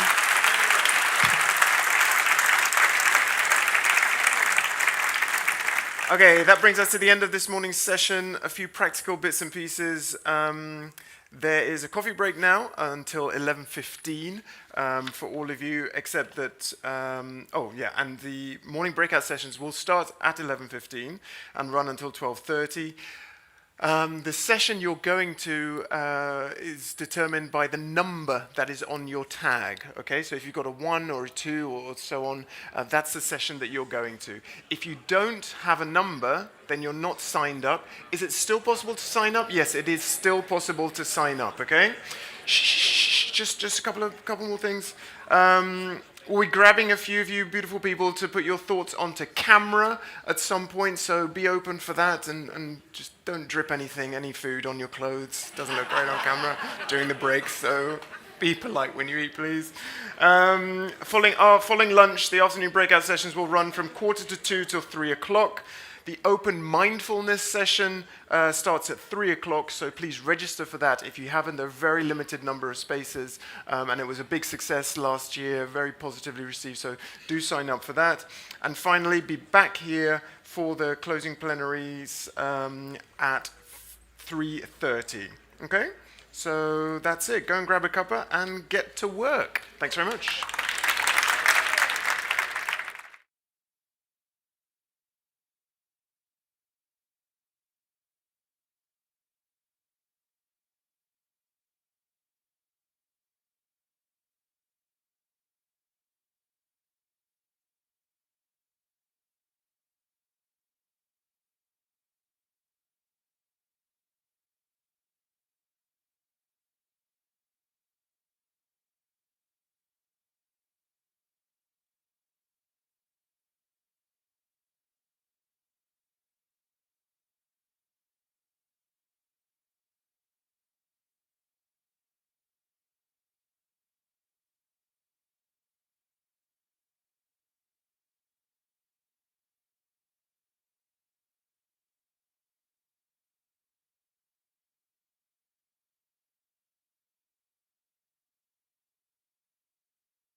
Enjoyed the breakout sessions that I visited. Lots of engagement with the audience. A lot of, at some points, just ignoring the panelists. I love it.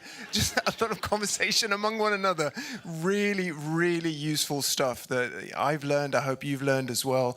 And that refueling I talked about at the beginning, refueling on optimism. It's almost, you can almost feel it. It's really good. Okay, so let's keep doing that. We have got a lot to get through. But first I want to make sure that there's no post-lunch dip, so I'm going to challenge you to do something. When I ask you a question, I'm going to read out a question in a second, and if it applies to you, I want you to stand up. If it doesn't apply to you, sit your butt down, okay? So the first question is, do you understand the rules of this very complicated game? Yeah, some people had to think about it. That's worrying. That was one of our speakers. Okay, the next question is, this conference is absolutely the best conference you've ever been to. Okay, security ejected that man. He dared to sit down. Hey, no, stand up. Okay, I'll let you off. Okay, third question. I traveled, it took me longer than an hour to get here today. Does that apply to you? Oh, interesting. Okay, more than 2 hours? More than 3? 4? 5? 6? Oh, someone's very... Oh, it's very... 6? We still got 7? 8? 9? 10? 11? 12? 11? Wow. No, we still got someone in. We still got someone in at the back. 12? 12 hours? She's cheating. Lovely. Welcome. Welcome. That is wonderful commitment. Okay, very good, very good, very good. Right.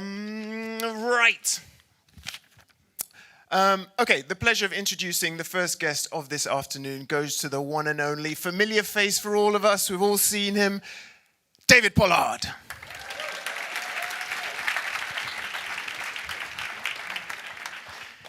Ken is always such a hard act to follow. I mean, what can you do, you know? I hope everyone's had a really great time today. It's a way for me to recharge my own batteries, actually. So I thank you for doing that, and I hope that your own batteries have been recharged a little bit today. Now, Kenna also mentioned something about commitment. So I want to ask to come to the stage right now, Edith Molemans and Frank Alderings from the Give a Damn Foundation, all about commitment.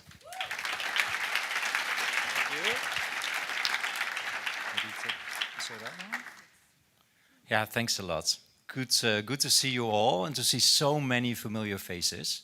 It's good to be in this event that we can meet and talk about important topics for us and that we can do that in freedom.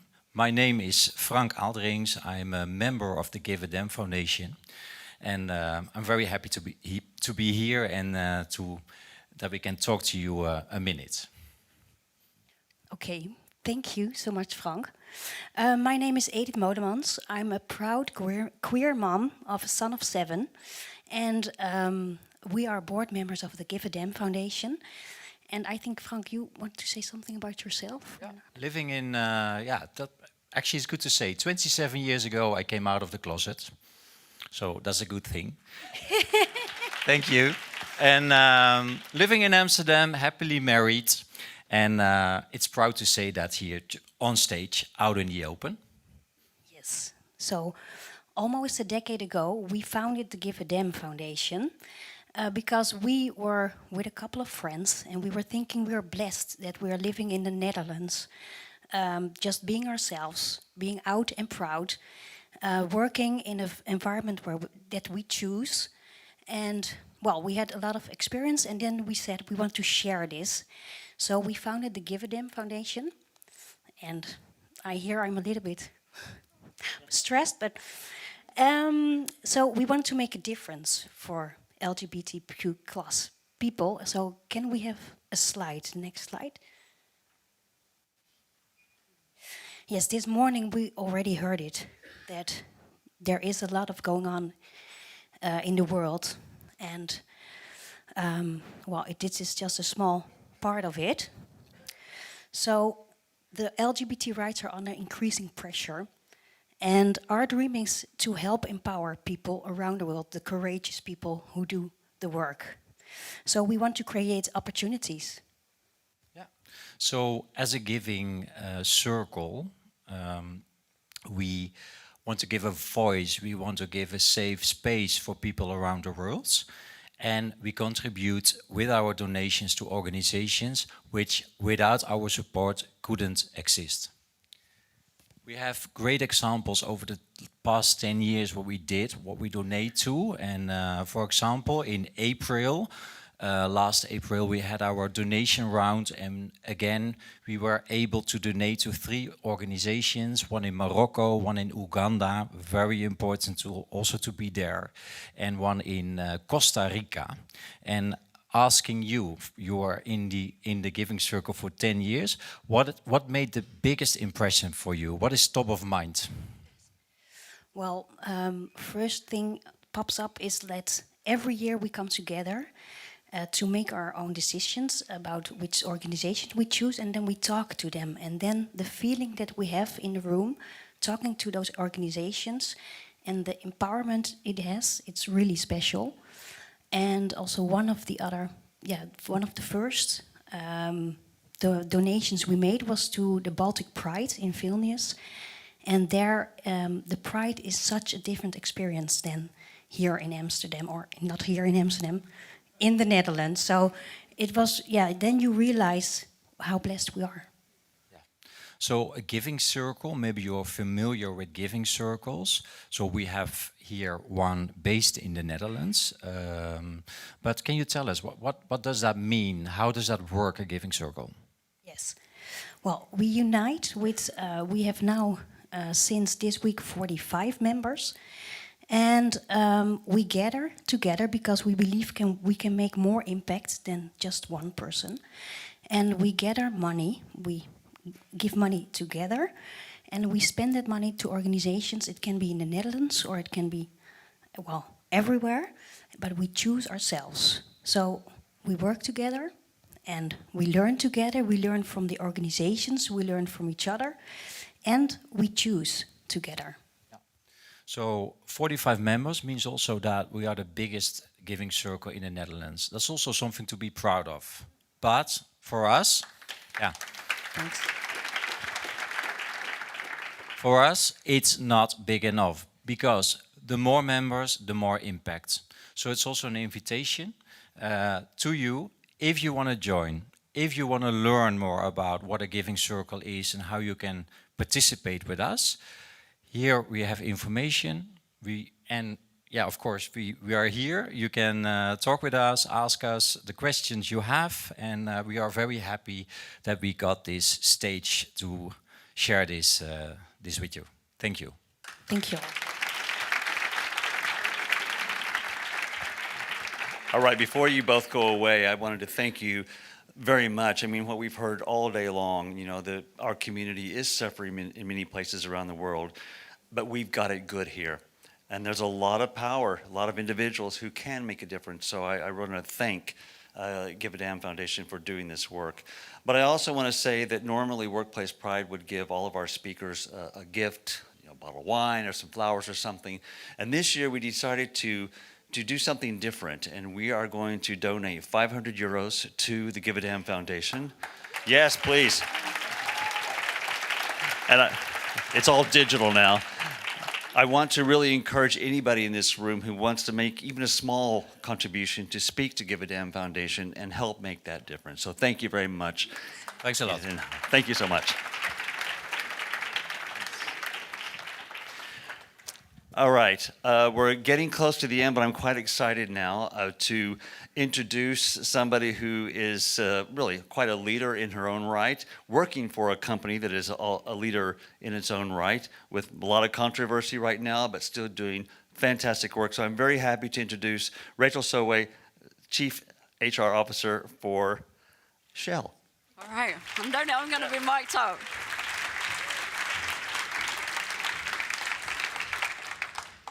Hello, good afternoon, everybody. I'm going to start immediately with moving the furniture, and I hate it when people do that when they come to my house. But let me move that out the way, otherwise I might lose an eye. Good afternoon. It's a pleasure to be with you. In fact, I would say that I'm honoured to be with you this afternoon.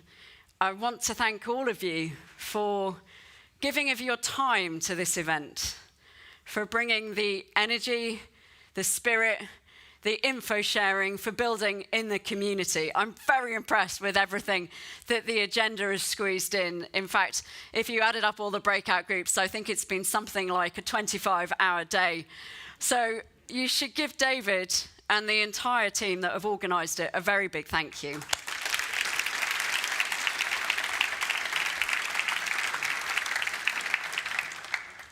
Now, I hope that you can all stay for the best bit, which is still to come, which of course is the refreshments. And I'm very conscious that there are a few short things standing between you and those, and I'm one of them. So I will try and keep it brief. But as the day comes to a close, of course, the work does not. So just as Pride itself is more than a moment, more than a march, then the progress today needs to be real. So that's why I wanted to be here today, not just as a representative of Shell, not just because our relationship with Workplace Pride is a long one, but because I know that I will take energy from this to be able to fuel my work as CHRO. I'm 6 months into that role, to that opportunity. I can just about say it without throwing up a little bit, but only just. And what an opportunity. One way or another, and we have about 100,000 people that can call themselves Shell employees that come to work in over 70 countries around the world, day in and day out. Now, I don't know how many other HR professionals we've got in the room, but that's an awful lot. That's an awful lot of human resources for anyone to have the opportunity to try and work with. And of course, what those 100,000 people represent is a diversity of experience that far exceeds my own, will always far exceed my own. And so I must continue to learn. I must continue to learn as an individual, as a leader, and we must continue to learn as a company. Now, I started with Shell a long time ago. In fact, nearly 30 years ago, so feel free at this point to have a conversation about child labour amongst yourselves. In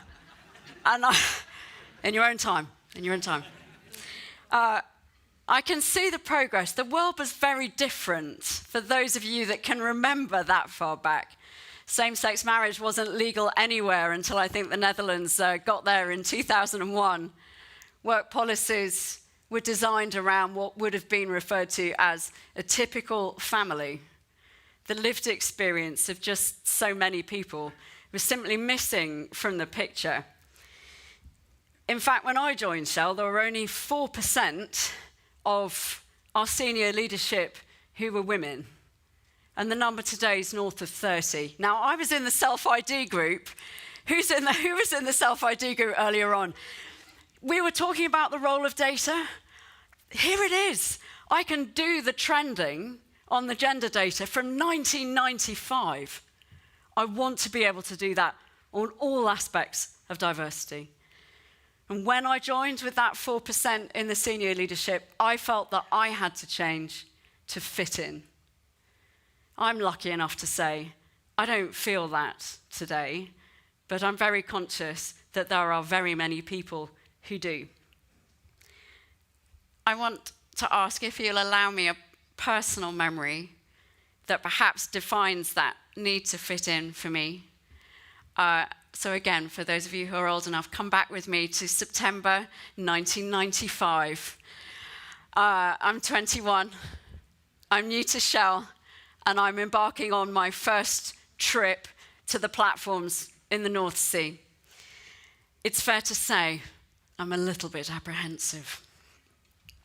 In order to do this, you have to do 3 days training just to even begin. Then you get on a fixed-wing flight and you fly up to the Shetland Islands. And then you join a long line of men in order to be able to get your orange rubber survival suit, which you must wear on the helicopter in case of incident. So I join the back of the long line, and I see the guy that's sitting in the office do this and rubberneck out. And what followed went roughly like this. Gary! We've got a small one coming! And I think it's a woman! It's fair to say that the survival suit did not fit me. And about 40 minutes later, after I'd been manhandled into a number of them, the first trip was aborted, because you can't fly without the suit. I quite literally didn't fit the mold. Now, of course, we've come a really long way in making all of our safety equipment an awful lot more inclusive, because that's the easy bit. That's the bit that we can see. There is so much more that is invisible, intangible, that we need to be able to address to make our workplaces truly, truly inclusive. A simple enough concept, perhaps, but often forgotten. That's what inclusion is, about us choosing to make the workplace really fit for everyone. Now, Shell, like many companies, we've got policies designed to support our people as they go through life, whether it's getting married, celebrating the joy of a new baby, dealing with the loss of a loved one. And designing those policies remains a priority for us to address those invisible barriers. And what that looks like, even now, with my policy lead, a woman called Erica Bryant, is that we are working one by one through our foundational offerings, the things that protect well-being, be it personal, be it professional, be it financial, globally where we can, country by country where we can't, to change the lived experience of our employees. But there's a lot more to do, and Edith, I don't know where you sat down. Where did Edith just sit down? I was going to say something about the change in the environment, the reality of the world around us, but you did it. You did it more than I can do it, because you feel it in a way that I can't feel it. And I think you just shared that on the stage here. And to feel the fear and the emotion that it causes in you is a reality that I'm truly scared of. I thought when I started that career 30 years ago that DEI would move in one direction, and that direction was forward. It might not always be at the pace or in the way that we wanted it to be, but it was forwards. And now I'm scared of going backwards. I'm scared of our agenda going backwards. So I hope that this conference has been a bit of a respite from those headlines. I hope it's been a bit of a respite from some of that noise, because as to the title that David and team put on it, it is about the future that we choose. And Shell, as a corporate, will continue to choose for this agenda.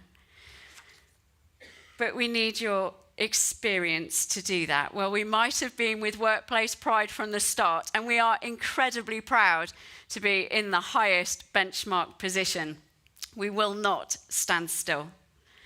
We hosted a great event in India earlier this year, bringing together big companies like ours that employ thousands of people in the country in the spirit of really learning how we can push the inclusion agenda forward. Well, my HR lead in India is called Pratibha, and I spoke to Pratibha this morning. David's nodding, he can remember her, I think, from the event. And I asked her to share her reflections from that event earlier this year. And she said, I don't want to. I don't want to. And I said, why don't you want to? And she said, 6 months ago, I want to talk to you about what's happened. I want to talk to you about the fact that the connections with the other companies are deepening, and went on to share examples of her relationships now with ABB, with Boeing, with Randstad, which have come as a result. She said the number of employees who have joined the employee representative group means that it now numbers more than 2,500 of our 12,000 employees. She wanted to talk about the continued recruitment of transgender colleagues onto our forecourts in our retail network in India, and the stories that they are telling not just internally, but to our customers as part of our brand. And she wanted to talk about one colleague who was able, just even in the last week, to come out and feel safe enough to talk about his sexuality for the first time, and to do so in the comfort of Shell. So we will continue to make this deliberate choice. We want to be one of the world's most diverse and inclusive companies. It's a bold ambition, but I believe that we'll get there for 3 reasons. And the first of them is because our people push us. Now, there's 136 employee networks, so that's a lot of pushing. And there's a lot of advocating, quite rightly. And if I may, and I felt this also this afternoon, there's a tremendous amount of generosity. Because those employee networks tell us, but they don't just tell us once. They don't have to tell us once. They tell us again. And then they tell their stories again. And then they tell their stories again. Now, personally, where's Sean? Where's my colleague Sean Winnett? He's at the back there.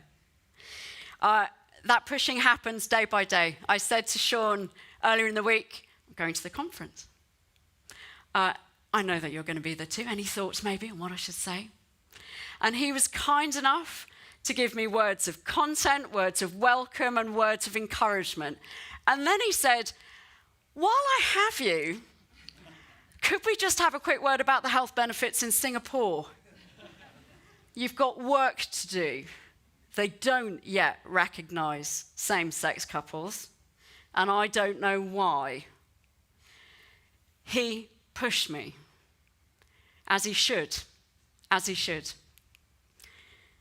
So the second thing that I think we will continue to build on in Shell to drive this agenda is just that. It's the understanding and the challenge of working in countries round the world, and the ability to keep pushing for progress no matter what those contexts are, and to continue to believe in that chance for progress even when we know that we don't always get it right first time round.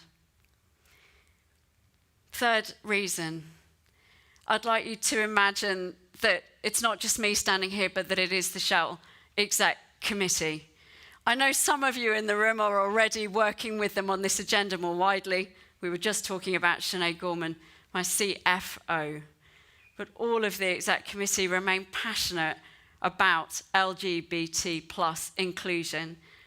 We regularly meet with our employee representative groups, and we share the experiences, the challenges, the opportunities. We make space for that push. So, the frustrations will continue about pace. The frustrations will continue about where we find the balance, when we advocate, when perhaps we don't. But I can promise that we won't stop. I won't stop. And I won't be held back by my fear of the things that I don't know, that I hope you will continue to educate me on, or by the things that I will get wrong, and I will. I hope, I want us all to make sense of each other, and in doing that, to make more space for each other. And I hope for that personally, and I hope for it corporately.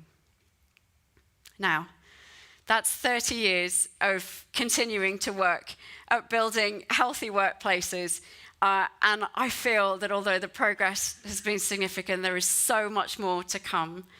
So as I said at the beginning, and as my mother would have taught me, thank you for having me.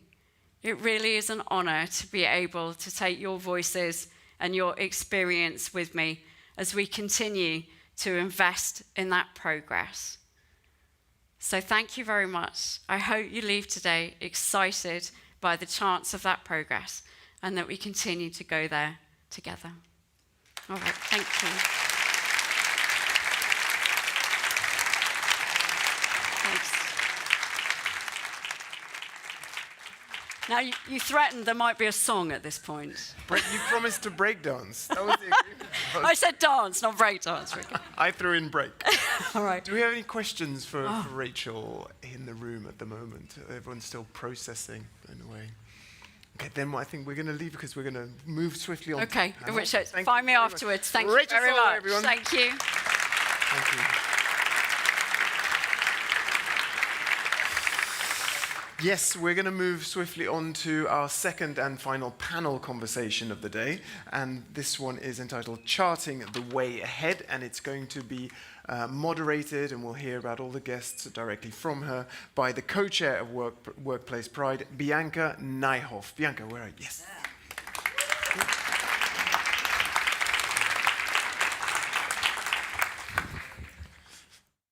Thank you, Kenna, and wonderful to see you all, and thank you for engaging so in this day-to-day. And the panel we have here, and I'm very happy to have 4 wonderful people joining me on stage. We'll be reflecting on that, but let me first invite them on stage. And I want to get the names right, because not all of the names are familiar to me. First up, Lisa Verginneke, please join me on stage, and I'll introduce you a bit more later on. Then we have Rodney Irvin. Please join me on stage. Stera Markettini, please. I hope I pronounced your name correctly. And Tamer Zikri, please. Where are you, Tamer? Thank you. So I'm really, really very proud with this panel. And just to say a few more words on, this thing is now in the way. I'm not sure whether you can move big furniture here, but I would love to see everybody. But thank you. That's better. It's good to be able to see everybody. So actually, Tamer, thank you. As your global head of talent with CSC, so wonderful. Then Stura, tell me your last name. Katini, the most delicious surname in the world. Wonderful. I won't forget about that. Great. You're the Diversity and Inclusion Officer of the University of Twente. So we have business and academia. Then we have Rodney Irwin. You're the Chief Education Officer at the World Business Council for Sustainable Development. And you can share maybe a bit later on who they are. And then Lisa Verginneke, the former Netherlands parliamentarian member, but the first transgender woman in parliament. So wonderful. Thank you for being here with me on stage as well. And yeah, okay, I'm co-chair Workplace Pride Foundation, and in daily life I work at Anthesis Group, but then I'm focusing on nature, completely different subject, although humans is part of nature, are part of nature in that sense. Yeah, this panel, it's all about, Workplace Pride is all about creating workplaces in where we can be ourselves in every single way of how we identify. And it's about the workplace. It makes common business sense as well, right? If you can bring your full self to work, you're more effective, you're more impactful. That is about yourself, but that's also benefiting your employee, be it business, be it academia, be it a government, be it an NGO, every organization. But as we have heard, and actually just in the Give a Damn Foundation as well, if you look at where we are going to in this world and the conversations we're having, or actually the conversations we're not having, I would dare to say, it's going sideways. And what you said, Rachel, it feels like we're going backwards, and that's quite frightening, actually. Yeah, in my working life, which is also about 30 years, it went upwards, and now it's going backwards. So where are we? And I want to actually ask all 4 of the panel members first that what do you experience in the world you live in, be it academia, be it government, be it more business, NGO? What do you see happening now? And then in the second round, we're going to talk about the future, and I hope that's a bit more positive. Lisa, can I start with you? Yes, you can, and I'm very happy to be part of this fantastic panel. Let's keep it close to my home, the Netherlands. What I see happening is a very important move that nobody saw coming. We showed our true face. We had this self-imposed image of a tolerant country, which we, in my opinion, never were. We were indifferent. That's something completely different than tolerant. And During the last election, we showed our true face as a country. And that meant that a lot of people are conservative, they are not tolerant, and they have stopped being indifferent about diversity in society. So they started to care about their conservative culture, and then from that they started to oppose against anything that threats their idea of that everybody in the world is the same as they are, which obviously isn't. So in a way, it's a wake-up call for all of us. Those people have always been there. You know, we speak, often I hear people speak about the silent majority, and from our end of the perspective, we always talked about the silent majority as a group. We need to empower, we need to get at the table because they are on our side. But that is not true at all. I think that the silent majority is a divided group as well, and maybe one half of the silent majority is on our side, but the recent elections in the Netherlands showed that the other half is not on our side at all. So that's a reality we need to take into account. And you know, it might sound a bit depressing as an ending statement, but I'm an optimistic person, so it means something when I say that yeah, there's a real threat there. So one of the major challenges we face is to work with the former silent majority to get it in a more balanced way. Thank you for sharing that. So Sarah, maybe going to you. How is that in academia? Academia is actually usually kind of, maybe that's my impression, but it's ahead of things. Academia, it's about research, it's about finding out things. Is that true? But what do you experience in academia? So maybe just to set the scene, I work at the University of Twente, which is a technical university in the east of the Netherlands, and rather on the smaller side of universities. And because we're such a technical university, you see a lot of what is happening in a gendered balance of male-female, and that we have a lot of men in positions. And so a lot of the conversation around diversity, equity, and inclusion work was always very much catered to internationalization and the binary male-female. And so for me, coming into that space 3 years ago, seeing, okay, what is the legacy of this university? What have they worked on, and how can we move it forward? I think what has been really good to see is that we have a lot of passionate, activistic students who have this idea of what the world should look like, which gives me a lot of energy to keep moving. And on the other spectrum, you have people who are like, well, everything was going fine the way it was going, so what's the issue? And having those conversations and saying, okay, if we want to be an open and inclusive academic space, also hearing what I heard today, what is our why? So if we have inclusive research, inclusive education, how does that contribute to the impact we're having in society is extremely important. And I think from that perspective, I am also very positive, and I keep pushing because I think that is so important. Yeah. Sounds like there's actually, listening to you, saying that we maybe have been dormant to what is happening as well. And with you, I hear something like status quo, but you're also seeing the way ahead. Yeah, but maybe also being in a space where nobody ever challenged that status quo, right? So then what do you get? You get same outcomes, same ideas for the research you're doing. And so having those conversations and saying, actually, we do need diverse perspectives. We do need to keep challenging each other. But in doing so, you need to have respectful conversations. You can agree to disagree, but respectfully so, right? And so working in that space is important. Thank you. Moving you to you, Rodney. So you're an NGO, but a lot of businesses as a member of the NGO. And you're in leading businesses in sustainability, which includes the equity part of things. Yeah, there's a lot of parallels today from watching and listening with the sustainability agenda. And I think in the post-pandemic world, we as an organization have seen exponential growth in the number of organizations that are embracing sustainability or sustainable development.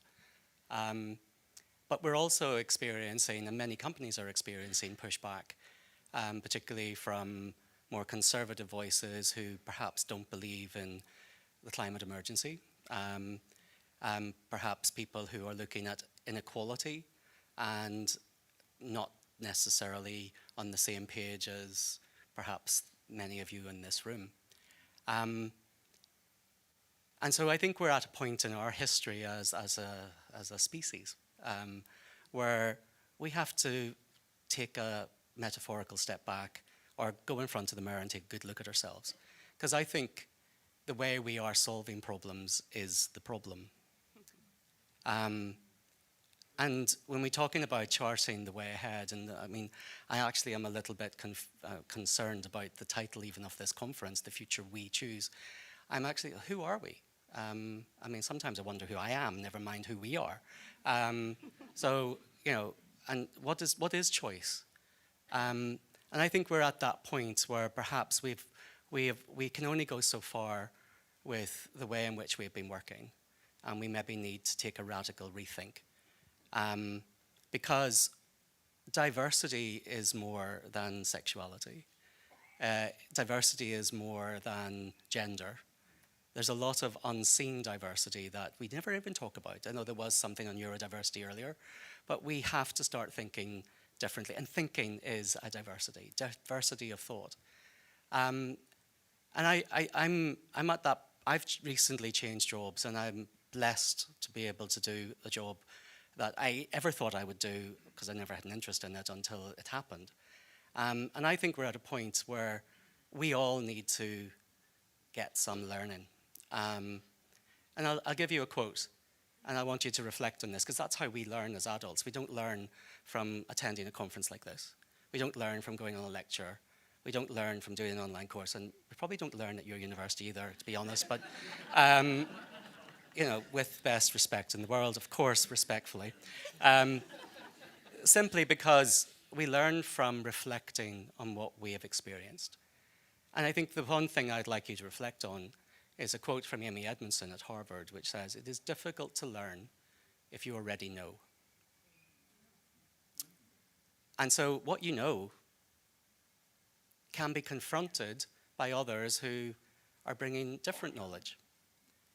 And so I think we at our, and you know, when we think about the future charting, the way forward, we have to think about how do we unlearn what is no longer relevant, which is no longer adding value to the journey that we're all on, and how can we learn those new skills and qualities that allow us to be more adaptive, to be more inclusive.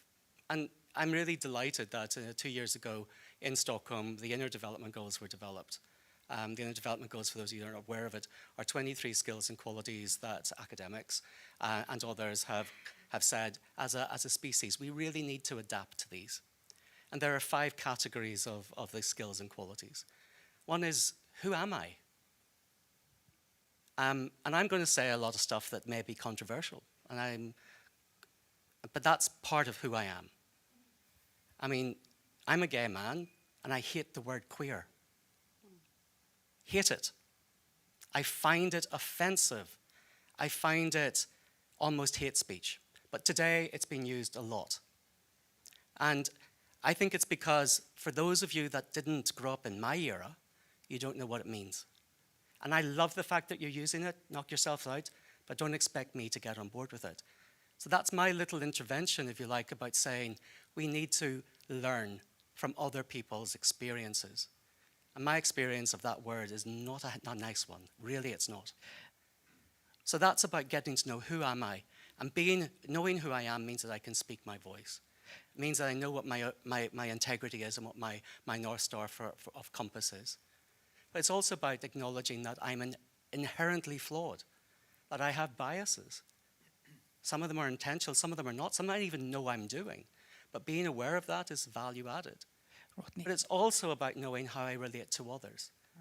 And I do not want my rights to be at the expense of somebody else's. You're going into the future already. Yeah, but I'm not finished yet. So I wanted to give Tama the opportunity. And so two more points. Okay, 2 more quickly then, please. We also need to learn how to collaborate and stop getting offended every time somebody doesn't think the same way as we do. And that's the one thing that, as a member of the so-called community, I get most annoyed about, is how quickly we are to offend or pigeonhole somebody because their beliefs or their words do not match with our understanding or our belief of our understanding. And finally, it's about, how do I keep myself sane? How do I pick myself up? How do I get my resilience? How do I lead with courage? All of that, we're not teaching people. We're not giving them the skills to actually go out into the workplace and behave with those innately human qualities. So I think we're at a point in time where we need to go to that mirror and think, am I actually part of the problem I'm trying to fix? And I would say that that's something that we need to think about as a community, is about what does the future look like and how do we perhaps get less offended? How do we listen more? Because I think that's the most underrated skill today. And how do we co-create and agree to disagree, but be respectful about it and not get offended in the meantime? It's about we speak and the future we choose. True. Thank you, Rodney, for the very passionate intermezzo. Before we go to the future, because that's what I indeed said we want to go to. Thank you. Yeah. Thanks. We'll get back to that, and I remember the words. But Tamer, first reflecting on what is within CSC Head of Talent. You're actually bringing the people coming from university, having had an education, to a certain extent, as we just heard, but you're bringing them into the company. And what do you see on DE&I and specifically LGBTIQ+? Well, actually, what I see is that a little bit of both of what the ladies have been sharing is that we are definitely very polarized. So there is a little bit of the movement where we are seeing, but I actually don't think that we you know, like, I remember the term you used, like the mask went off and like whatever, but I think it was already there. So as part of my job, we actually do employee engagement surveys, and it's already been seen that that movement's been happening because people can anonymously speak up and actually speak about their concerns about the agenda. And I think back to what Rodney was saying is, what is needed at the moment, in my mind, is that there is this polarization. We definitely see it. And what's interesting is that we just ran a survey recently, and what we see is that our colleagues, some of them are saying we're not doing enough, and some are saying we're doing too much. And does that mean that one side is right, one side is wrong, or is it that there needs to be a conversation and a discussion to actually make everyone heard? Because yes, there is disagreement. There is disagreement, and I think we need to do something about it. I think in many cases, we relate back to the business case in terms of, like, you know, in businesses we talk about the business case, but I think what we need to start shifting more towards, which is just the moral case, like, and the fact that there's a moral imperative that everyone feels at home and safe within working environments. And that should be more like, and appealing more to that, you know, like to people, assuming their positive intent and trying to have those open conversations and giving the space. So I think at this point of time, I actually think in my mind, I think there's a little bit of a fear that there's this brewing tension that's coming up. As an organization, we just got acquired. We've become bigger in the US, hugely polarized in the US. And it's starting to kind of seep in. So this politicization of the conversation is starting to seep into the organization. And what is it that we can do to ensure that people can have a healthy conversation without necessarily getting offended, without offending others, and kind of making sure that the social piece that we're here together to kind of come together to actually achieve something as an organization still is the focus. So I have to say it's a very tough balance that now we're third of us are in the US, elections are coming up in the US. It's immensely tense. And I think that that's the challenge we're currently facing, is how is it that we can ensure that everyone feels that their voice is valid and that they can express it freely, but still while respectfully kind of treating everyone else.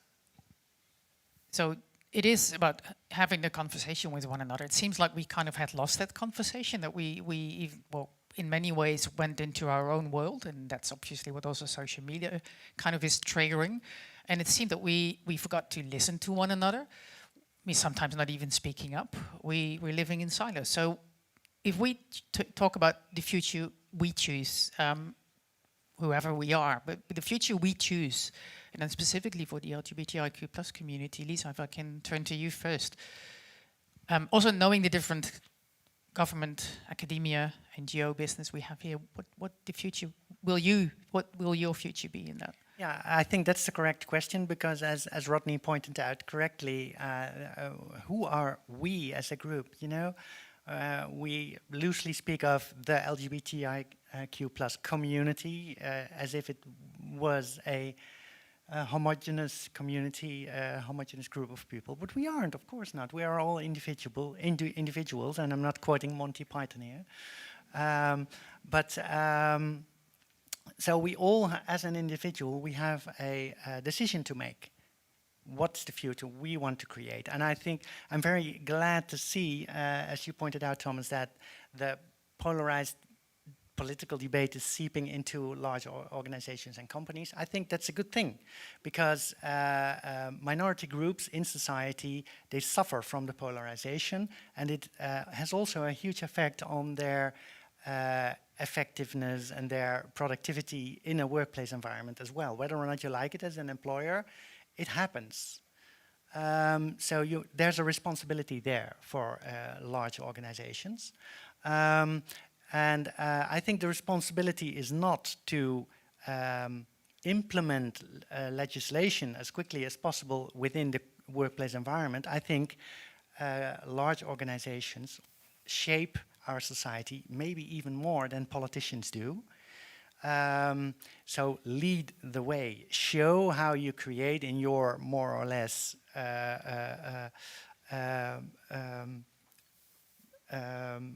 in your more or less well circumvented environment, create an atmosphere where everybody can be themselves. And if a lot of large companies, if you all do that, then the legislative forces and the politicians have no other option than to put it into law, because 75% of society lives and works in a company that is inclusive.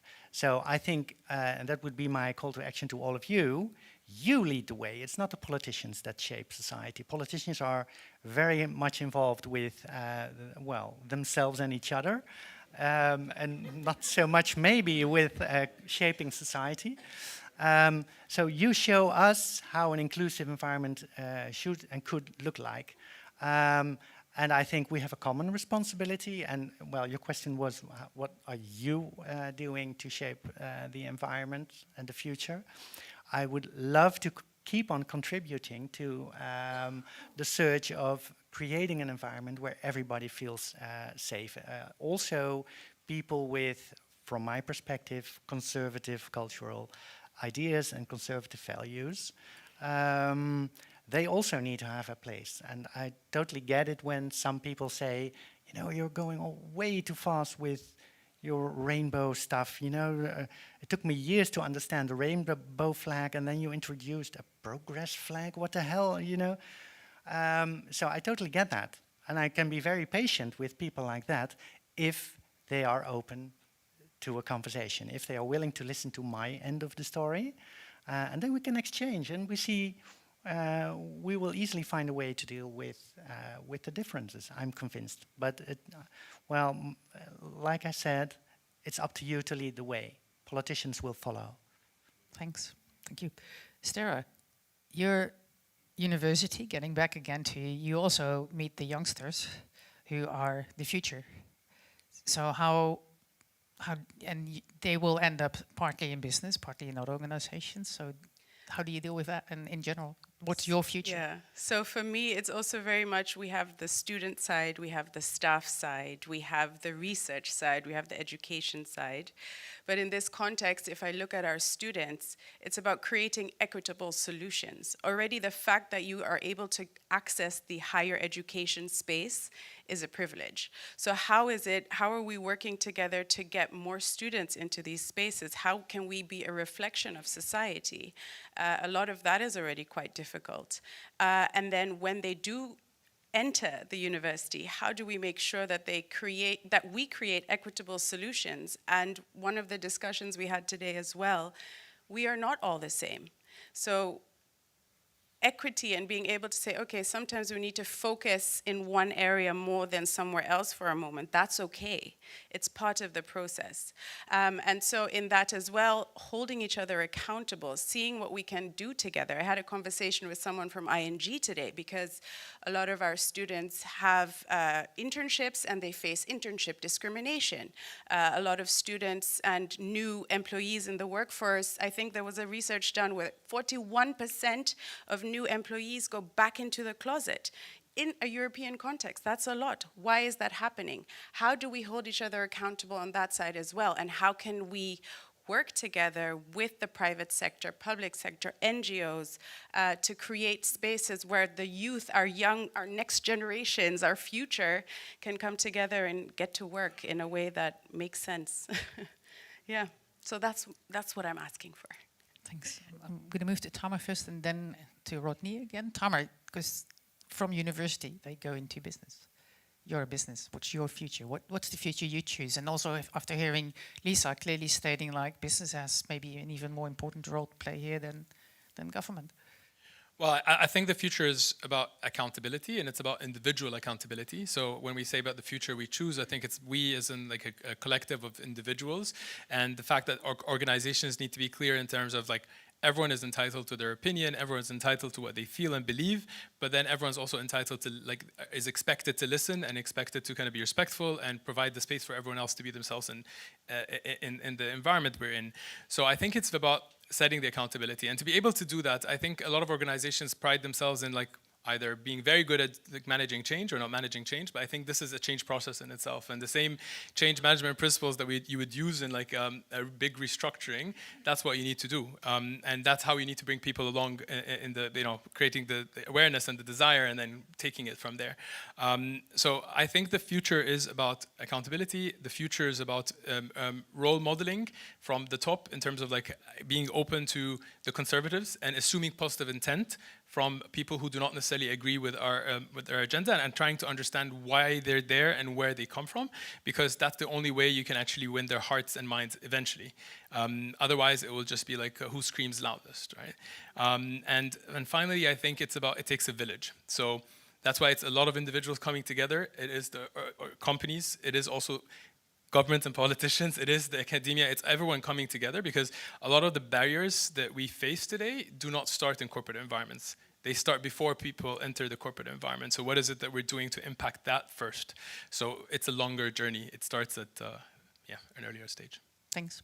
And Rodney, I wanted to ask you last, because I know business, NGO, and I know you teach at Yale as well, so you bring the academic side of things. You mentioned the IDGs, which is also very much about developing ourselves. How are we actually in this space? And you touched upon that. And courage is actually, we started off this morning, you kind of asking us to be courageous. Courage is one of the IDGs as well. So what's the future you see with all the moving in that space, which you already started talking about, so please. When I'm teaching, I'm very curious about why is this person here? Why are they spending this amount of money to get whatever limited knowledge I have imparted? And generally speaking, it's usually that people are seeking something. And I think we're at a point in our history where most people are seeking something. This meaningless life that we're all in, what is its purpose? And a lot of people are looking for different avenues for that. And so my future is, and I'm blessed, I seriously am, to be able to do what I do every day, is to try and help people find their purpose. And to get the inner development goals are the real source of inspiration for that, although the work that we've been doing for the last 12 years at WBCSD in education predates the inner development goals. We just now have a framework for it. And really getting people to take time to reflect. So I'm quite optimistic about the future because I also, like you, get to interact with younger people. Some of that can be depressing because I don't mean that in a negative way. Let me explain. Some of my undergraduates are so anxious about the state of the world and the things that my generation have screwed up on the way. Well, that's your generation too, by looks of most of you. So, they're sort of like, well, how do we fix this? And And what they're looking for is meaning and purpose, and not just mere content delivery. And you know, we've achieved so much. We have. And I think, for me, when we're talking about workplace pride here, maybe we just need to tone it down a bit. And by toning it down, I mean, try to be empathetic to all of the diversity that we see at work, and try to make sure that whatever we're bringing to the party is respectful. You know, what I do in my private life is nobody's business at work. I feel able to talk about who I am, but I don't really want my heterosexual colleagues telling me intimate details. I'm very visual and I can see things. I don't need to. So maybe not push so hard. You know, you don't always need to be at 110%. And I'd like to close with maybe a wee bit of a poem, because I said it before, and I think it makes more sense today than it did 2 years ago. And it's not by me, but I think it's something for you to reflect upon. When you get what you want in the struggle for self, and the world makes you a queen for the day, just go to the mirror and take a good look and see what that person has to say. For it isn't your partner, your parents, or children whose judgment upon you must pass. The only person whose verdict counts most in your life is the one staring back from the glass. You see, they're the person to please. Never mind all the rest, for they're with you clear up to the end. And you'll have passed your most dangerous, difficult test if the person in the glass is your friend. Now, you can fool the whole world down the pathway of life and get pats on your back as you pass. But your final reward could be heartache and tears if you've cheated the person in the glass. And that's my call to action is, who are you? What are you going to bring? And how are you going to do it in a way that doesn't piss everybody off?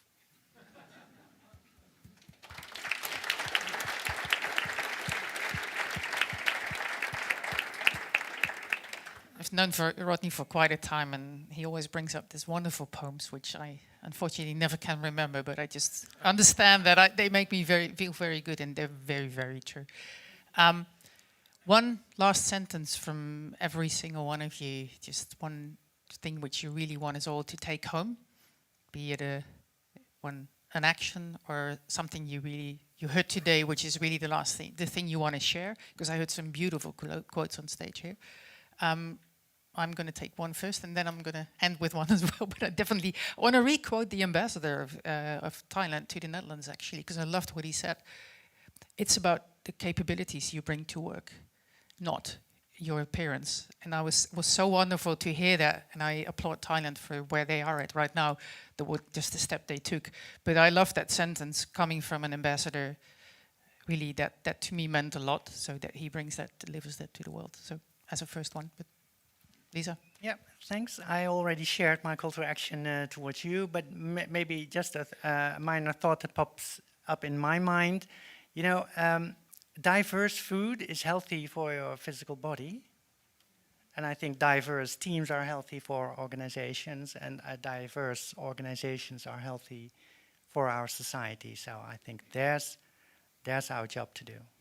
Lovely. Thank you very much. A short poem, Rodney? Yeah, well, I'll get my own back later. I mean, my favorite quote in the world is from Oscar Wilde, and it's "Be yourself, everybody else is taken." But just remember that, you know, everybody else has that same view as well. So just be yourself, and remember, it's you that you have to live with, not everybody else.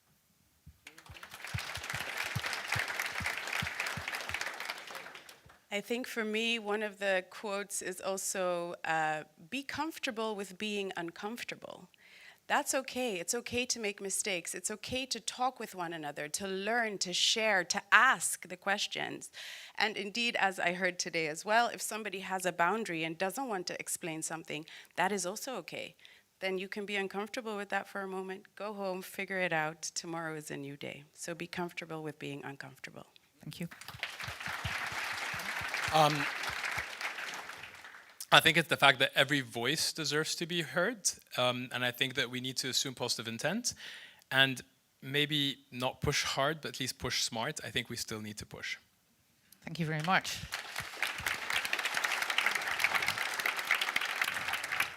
And maybe as a very last one, I always use it. I use it in more occasions in life, also when I do sports, and I think like, oh gosh, this is really impossible. It's, for me, the word impossible actually, it literally says, I am possible. So the future we choose is possible. Thank you very much. And thank you, panelists.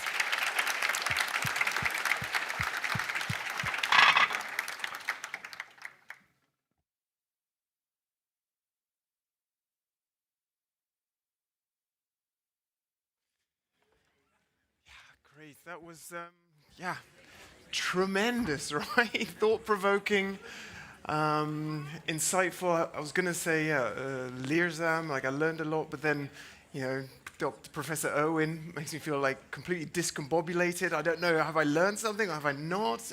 Yeah, beautiful. Thought-provoking. Thank you very much. Okay, agreeing to disagree, but doing it respectfully. That is what Stella Catini said. Stella, most delicious surname ever. Thank you. And that's what we're going to try and lean into in this next segment. I'm going to invite two people onto the stage, and I'm going to share a few statements, and we're going to try and get perhaps some disagreement on stage, and just show that it's fine to do that, provided we disagree agreeably. They're both from well-known international companies. I'd like you to give them a big round of applause. First of all, it's the Global Head of Communications at ING, Kim Larsen. Kim? Come and take a seat over here. Do that one, yeah. I'll sit in the middle. And then the Director of Logistics at Dow and Head of the LGBTIQ plus ERG, Luca Senis. Luca.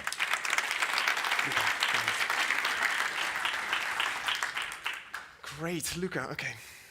If you come and sit over here, then I'll pop myself in the middle. Okay, do you each, you don't have mics, let's get you one. Here you go. Okay, the first statement that I would like to share is the private sector needs to show moral leadership. Investors and companies should simply stop investing in countries that criminalize homosexuality and non-cisgender identities. So, let's start with you. Nice easy one there. Luca, what's your take on that? Simple, right? I mean, you should just be able to. It's one business. It's not that simple. I think you know, on the face of it, it looks like it would be the right thing to do. However, I think big corporations like ours are also change agents, and they can do a lot in terms of creating safe spaces for dialogue, for example, help local communities. And there are also other elements, like, for example, if you stop, for example, providing essential goods to specific countries, you know, who is going to suffer in the end? Imagine, for example, if pharmaceutical companies will stop providing their products to places where, you know, they are desperately needed. So I think you know, we shouldn't do that. We should try to change things from within and keep applying that pressure on government, on policies to basically make a real change. But simply stop and further isolate those countries is not the right thing to do. Also, because in a lot of situations, normally those kind of policies are associated with countries where you have underdeveloped economies, for example. And so by bringing the possibility to develop, to create you know, a better welfare for those population, you also stimulate a more open society and dialogue in that society. That would be my take. Okay, okay. Before I reflect on your take, let's hear from Kim. What's your position? Thank you. Does this work? No, I don't think so. Should we turn it on? There's one more we can try. Yeah, this one works. Does this work? Yeah. First of all, thanks for the opportunity. I love disagreeing. It's one of my favorite hobbies. I think disagreement makes everybody more thoughtful, I think. So I agree with you. I think it's very easy to say, oh, you shouldn't work with this, you shouldn't do this because we don't like them. But I want to disagree with something else. I want to disagree with this notion that was mentioned in the last session, which is the only one you have to live with is yourself. No. I mean, we don't live on a planet of ourselves. We live on a planet with a lot of other people, and a lot of other people have other views. And if what we think we can do is just isolate ourselves and only work with people, deal with countries, trade with people who have the same views as us, we're going to have very small businesses. I mean, we have to find a way of staying true to what we believe in, but then also being part of the real world. And the awful truth is, there is all kinds of awful regimes, awful people with awful views, and what are we going to do about it? Either we get rid of them, not a good option, or we try to live with them. So I think that's important, and I think in that context, I think this idea that, oh, we shouldn't do business with this country, we shouldn't do business with this, for ING, it means we can only bank with people who lived in the Grachtengordel, or however you say it, in Amsterdam, and only those who vote for the right people. So the businesses are becoming smaller and smaller. So we have to find another way to think about this. So I would love to disagree with you, but I don't, but then I'll find something else to disagree with just for the Thanks, Kim. case of the argument. Okay, but I mean, for both of you, we hear the need, a lot of the challenges that we face require real systems change. There's no radical systems change without, you can't, what's the saying, not to be flippant about it, but you can't make an omelette without breaking a few eggs. So what about the ultimate egg, which is cutting ties, just saying no? If you've been in a conversation and engaging with government, having a dialogue, local government, and there's no change, and if anything, the dial is being turned the other way, then maybe it's absolutely reasonable to say, you know what, we're out. And there are precedents for things like that. Absolutely. I mean, but you got to think of what are we trying to achieve? We're trying to achieve progress. What is progress? Is progress that everybody who already agrees with you thinks that you're great and that you have the right optics? Or is progress trying to see if we can make a little bit progress every single day? If that dialogue ends up with you concluding we've come to the end of it, there is no room, there will be no improvement, then absolutely, let's do that. But as long as there is hope to drive a little bit of progress, I think it's a very difficult decision, or it's a very dangerous decision to just give up. I think when we all give up on each other, and then we all give up on the idea that we can change things, and we just want to spend time with people who agree with us, do business with people who agree with us, work with people who agree with us, live with people who agree with us, then the world is becoming a worse place day by day. So when we give up on that hope of progress, we're not just, making a difficult decision. We're actually, I think, failing the cause in a way. Giving up on hope is something Kim's talking about, but then it makes me think immediately of what's happened in terms of the West relationship with Russian businesses. It makes me think of apartheid in South Africa and boycotts. So they seem to be not completely analogous, but definitely precedents that show that pulling back, breaking contact, breaking relationships does work. It can be another way of having an impact. Yeah, I think it really depends on the context. And for example, the situation with Russia was a specific situation where we wanted to send a strong signal that what they were doing with Ukraine is absolutely wrong. Now, but if the penalty for being gay is death, I mean, you want to send a strong signal for that as well, right? That's absolutely true. But on the other hand, though, it's a very polarizing value proposition. When you start saying, you know what, you're wrong, I'm right, there is nothing in between, and I want to bring back what was said in the previous panel discussion about the importance of dialogue. I think that as long as you engage the other party and you keep the dialogue alive, there is a lot of power, a lot of value into that. When you get to the point where basically the dialogue is not there anymore, then you are in a very polarizing situation. The type of discussion or non-discussion that we have right now, for example, in many places like in US, where LGBTQ has become a political discussion, and there is us and them, and when you get to that dysfunctional way of discussing the topic, then there is very little hope that there can be progress. Can I just say, I think Russia, for instance, apartheid, those are two very specific examples, right? Russia invaded a nation, right? So obviously there's going to be a discussion that's different than, you know, the regimes in the Middle East. Are we making progress? Are we not making progress? I think there are some events. Apartheid was appalling. That's how I got involved in activism when I was very, very, very young, of course. Somebody talked about child labor, but this was child activism, of course. So I think there are things that that will just make it very easy. We cannot be involved in this, and we have to send a clear signal. I think that's different than thinking about, can we work with countries that are very immature or not even on a journey when it comes to LGBTQI plus rights. So I think we have to differentiate between. But if I can also disagree with something else that was said in the previous session, and it's about this political leadership. I think it's a very interesting discussion. So who has the obligation to lead? Right, the reason we live in democracies is that we want to have a democracy where we elect politicians and then they find out how to lead as a collective. But the political systems are imploding around the world and they're becoming very ineffective. And then everybody is now calling out for the corporate sector to kind of lead, which in many ways is very interesting, because in many ways the political system was also designed to help corporates stay on the straight and narrow and not go crazy with their capitalist needs, right? But now it seems to be the other way, that the political system is not working, so now we're asking the corporates to lead and take a long-term perspective. That's great. I think many corporates are very happy to do that.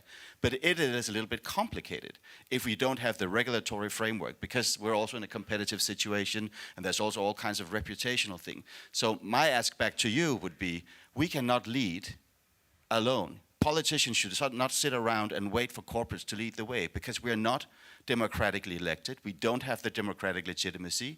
Just because we have a lot of financial power does not give us the right to lead. That's why we have fair and free elections. So we need to do it together. And I feel a little bit as a corporate, I'm speaking on behalf of myself and not the corporation, I feel sometimes a little bit let down by politicians in cases like this, because you're a little bit more afraid as a system of the public backlash. And then you're asking us not to be afraid, while we're at the same time still trying to run a business and stuff. So I think there's something there that I think the corporate and the political sector needs to have a discussion on, because you can't ask us to lead if you're not willing to do it too.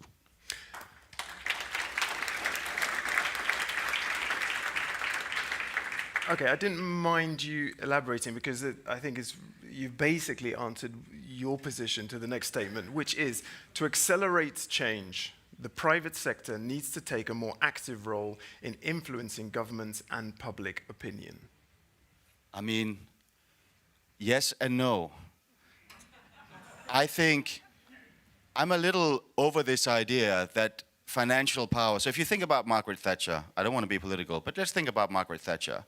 Her wildest dream was this idea about the political consumption, that everybody would kind of elect and make choices based on their spending. That is giving the rich more power than the poor, because the more you spend, the more political power you have. That's why we need regulation, so that everybody doesn't go to the supermarket every day and think it's on them to save the world and make all these choices. We need regulation. And it's a little bit the same with the corporates. Yes, corporates have a moral obligation to give the world what they need. And right now, I think the world needs somebody who's thinking about empathy, curiosity, unification, finding common ground, shared understanding. There's absolutely a moral obligations for corporations. But that does not mean, I think, that corporates need to show up and then do some kind of corporate colonialism and travel to Poland or Romania or Turkey and tell them how their system should be designed. We can be part of the conversation, we can talk about our own experiences, and we can absolutely make sure that everywhere we operate, ING is a safe place for whoever you are, whatever you want to do.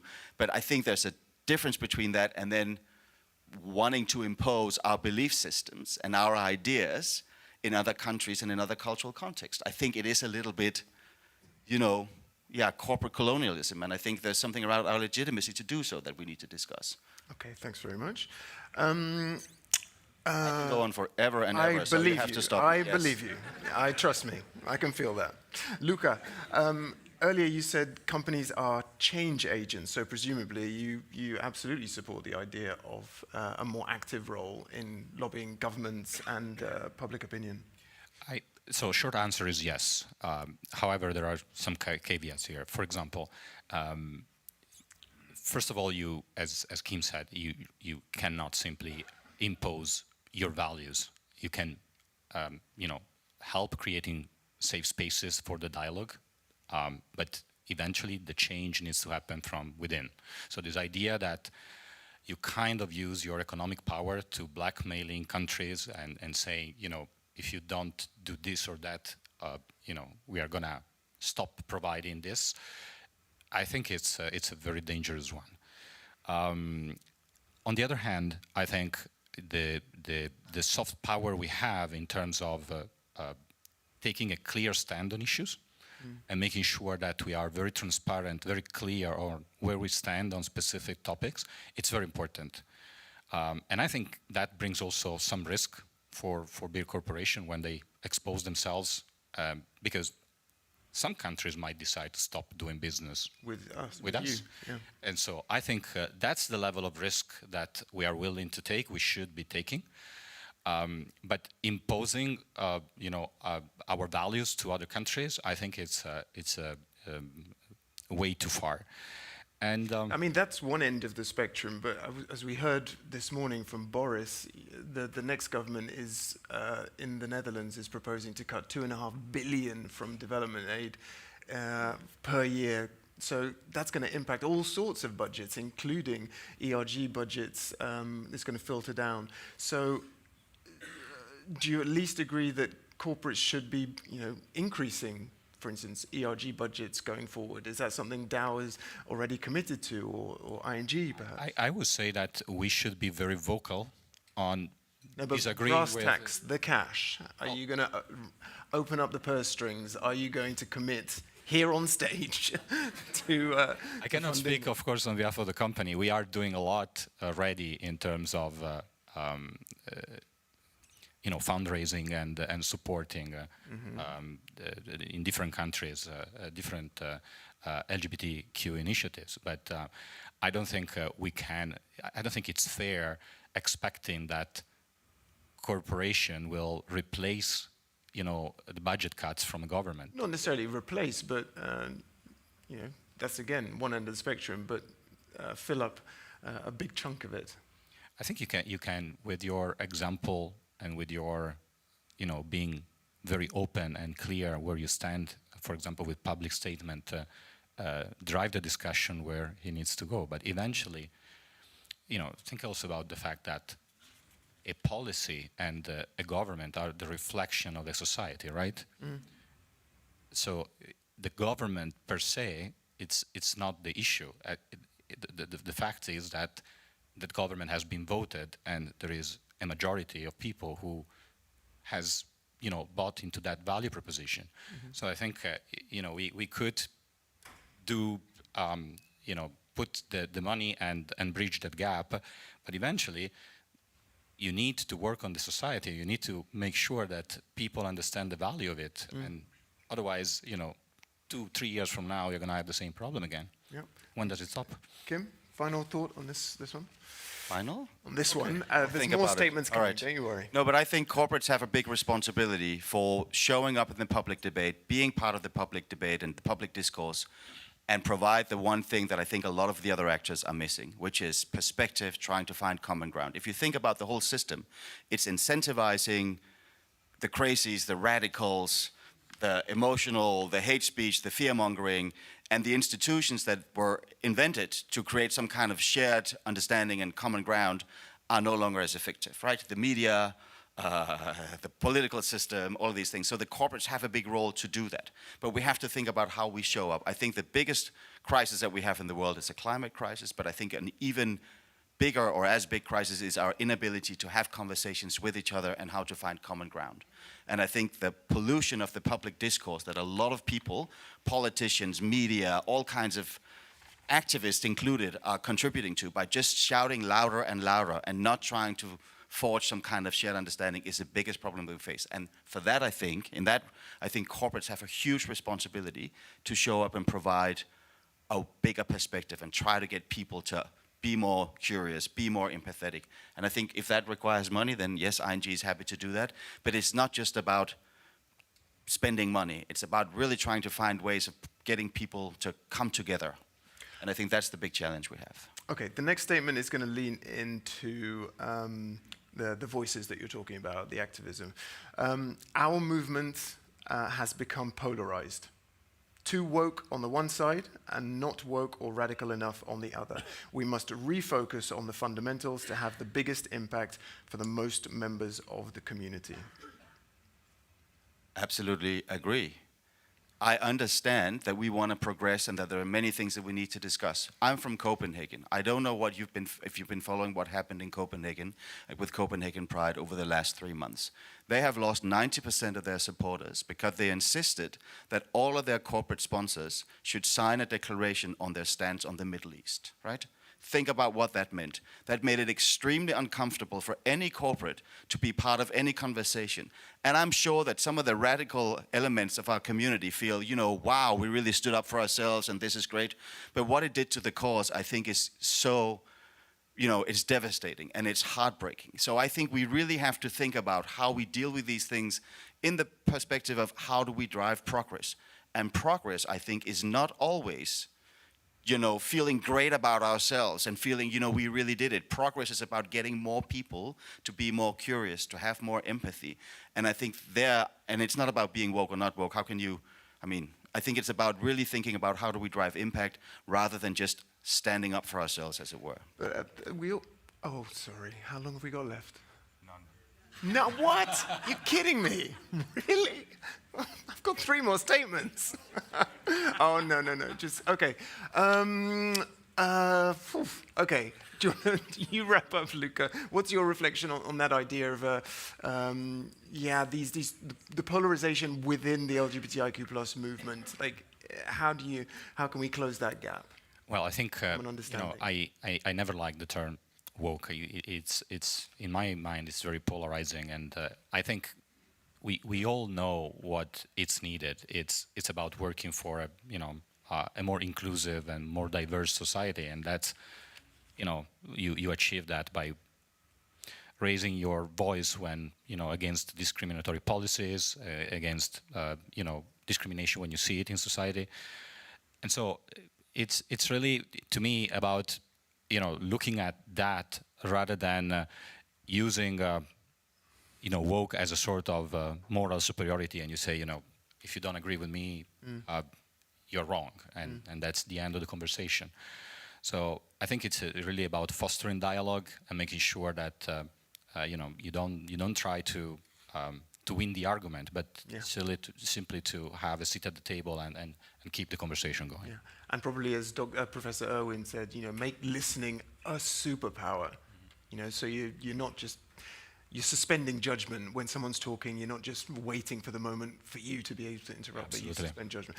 Okay, we have to bring that session to a close. What a shame, but I really enjoyed that. Thank you very much, Kim and Luca. Thank you.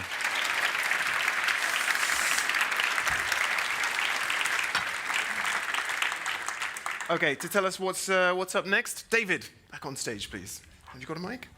Yeah. Wow, that was really a very thought-provoking session, so thank you very much. But we wanted it to be thought-provoking so everyone will take something back home to actually think about where we're going. So it went a little bit longer, so we're gonna fast track here a little bit. But before we do, I wanna make a brief announcement, and that is I'm very happy to say that Lisa van Genneken is going to be joining the advisory board of Workplace Pride. So,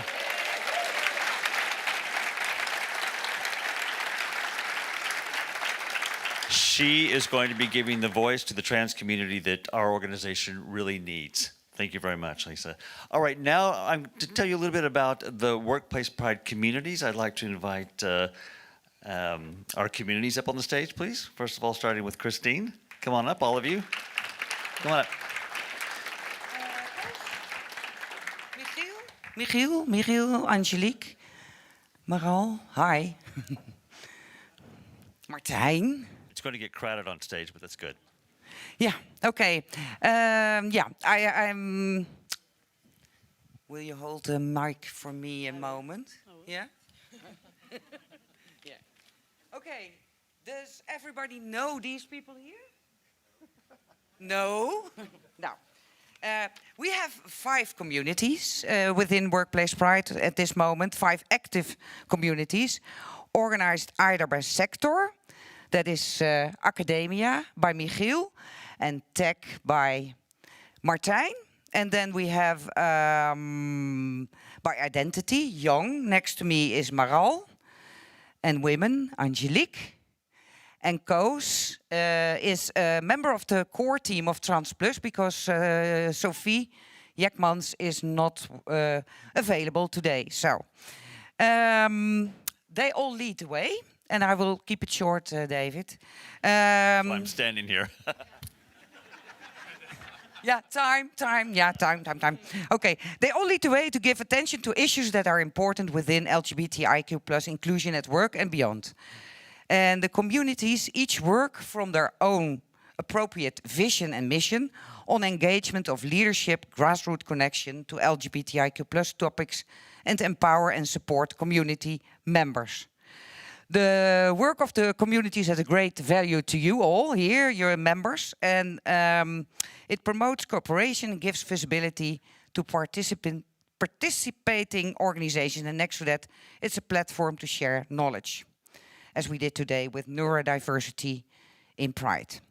The workplace Pride communities use different approaches to highlight various topics by developing learning lines, organizing specific events, implementing mentorship programs, conducting research and writing opinion articles. And one of the biggest challenges today is to make everything communities do accessible internationally as well. We are working hard on that.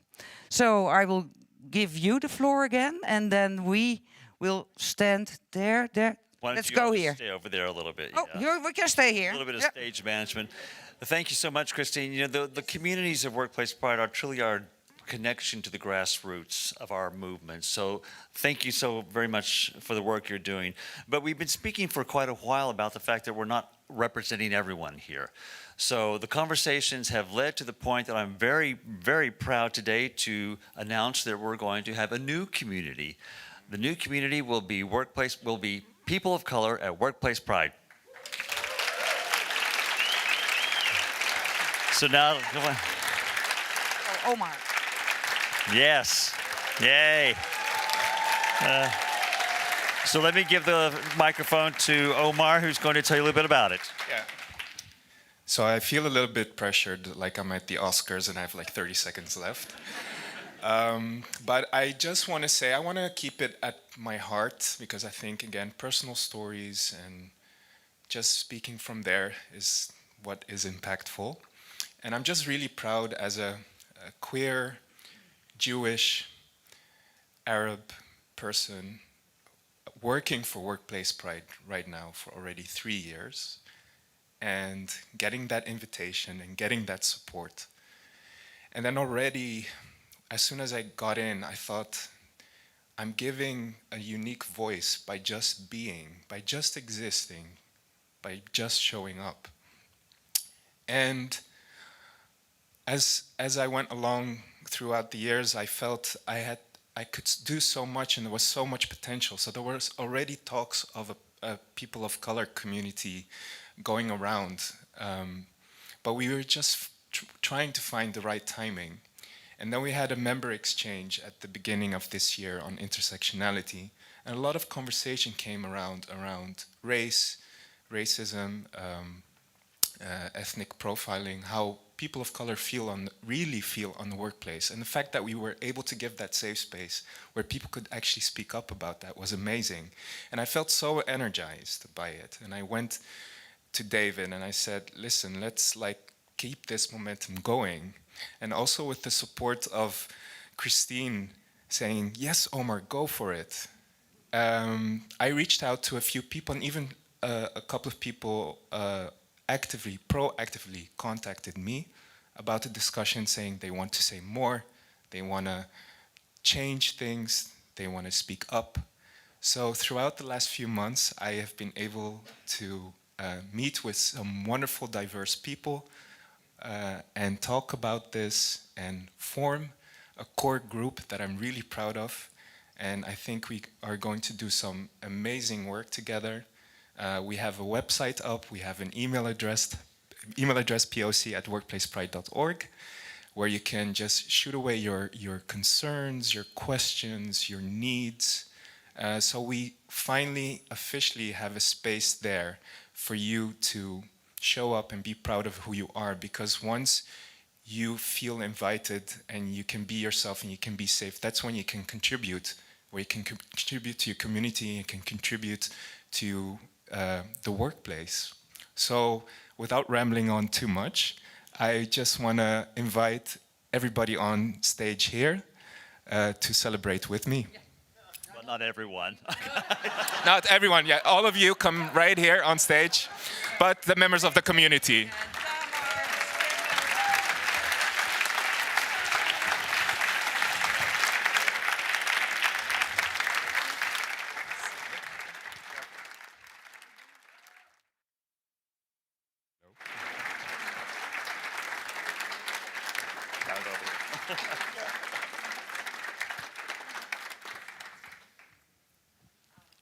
Yeah, I think, yeah, what time are, yeah? Okay. No, the mic is, oh yeah, the mic is still working. I'm getting a bit nervous. Yeah, so I'm just gonna hand over the mic to the two community leaders to have a say. So thank you very much, Tamer. I understand the time pressure, so we'll make it super quick. I'm a gay Arab Muslim man, and I've been part of Workplace Pride for a while now, been involved in a lot of activities, and we've had the conversations. I didn't always feel that all the voices in the room were heard, and I'm happy today to say that we can actually influence that at least more of the voices in the room are heard. So with that, I'll hand over to Ejay. Thank you so much, David and Omar, for starting this initiative. I'm super happy to be part of this. And we hope we can make some kind of difference in this community by combining the race, ethnicity, and queer identities. Yeah, join us, join this community. We can make a change in the coming days. Thank you. All right, big round of applause. Thank you all very much. Yep, thank you. I'm gonna, yeah. Thank you all very much. Yeah. It's going to get a bit too crowded here. All right, we are at the end of the 2024 Workplace Pride Conference. Before I say a couple of things, though, I want to also encourage everyone. We've heard so many interesting words today about commitment and taking your message further.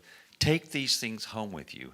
If you already have this, these lanyards, if you already use one in your workplace, great, give it to somebody else. Be an ambassador. Take this message further that you've heard today, because it's an important message, okay?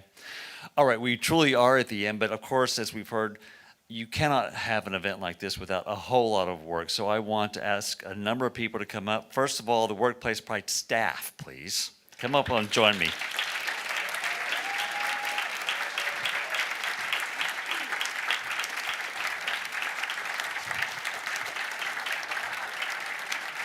Gina. We've all been working very hard behind the scenes for a long time to achieve this, and for me, at least personally, it's a huge satisfaction to see all of you here, and I think it is for the staff as well. So thank you all to the staff. Let's see the Workplace Pride Board join us, please.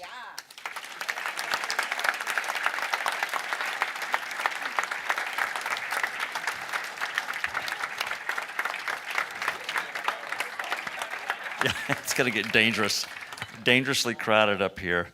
The board is really the rock of Workplace Pride. For me as well, personally, it's very, very important to have their support, to have their understanding for everything, because we rely upon all of your guidance. So thank you very much to the board. And last but not least, I'd like to invite our President's Advisory Board members to come up, please.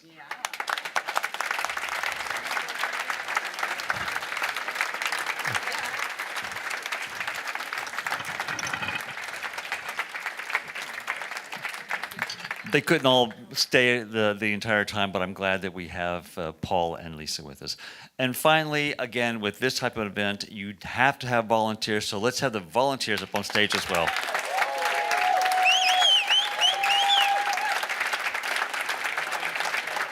All of you, come on.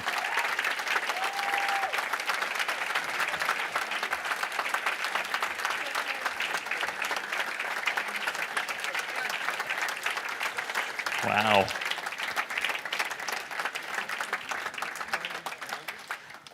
Yeah, it goes without saying that without these wonderful people to help you with the registration, to help you with the coat check, and by the way, please be nice to them when you leave with the coat check. It'll be crowded, but you'll get your coat.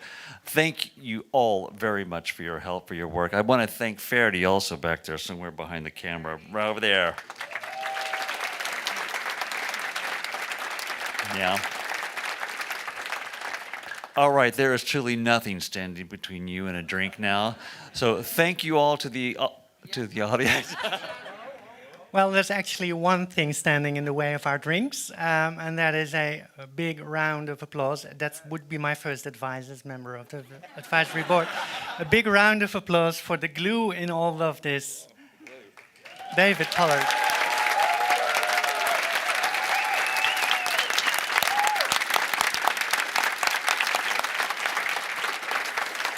All right. Well, I wish I had a glass to toast you, but I don't. So here's to all of you as well. Thank you all very much. Enjoy your reception. Thank you.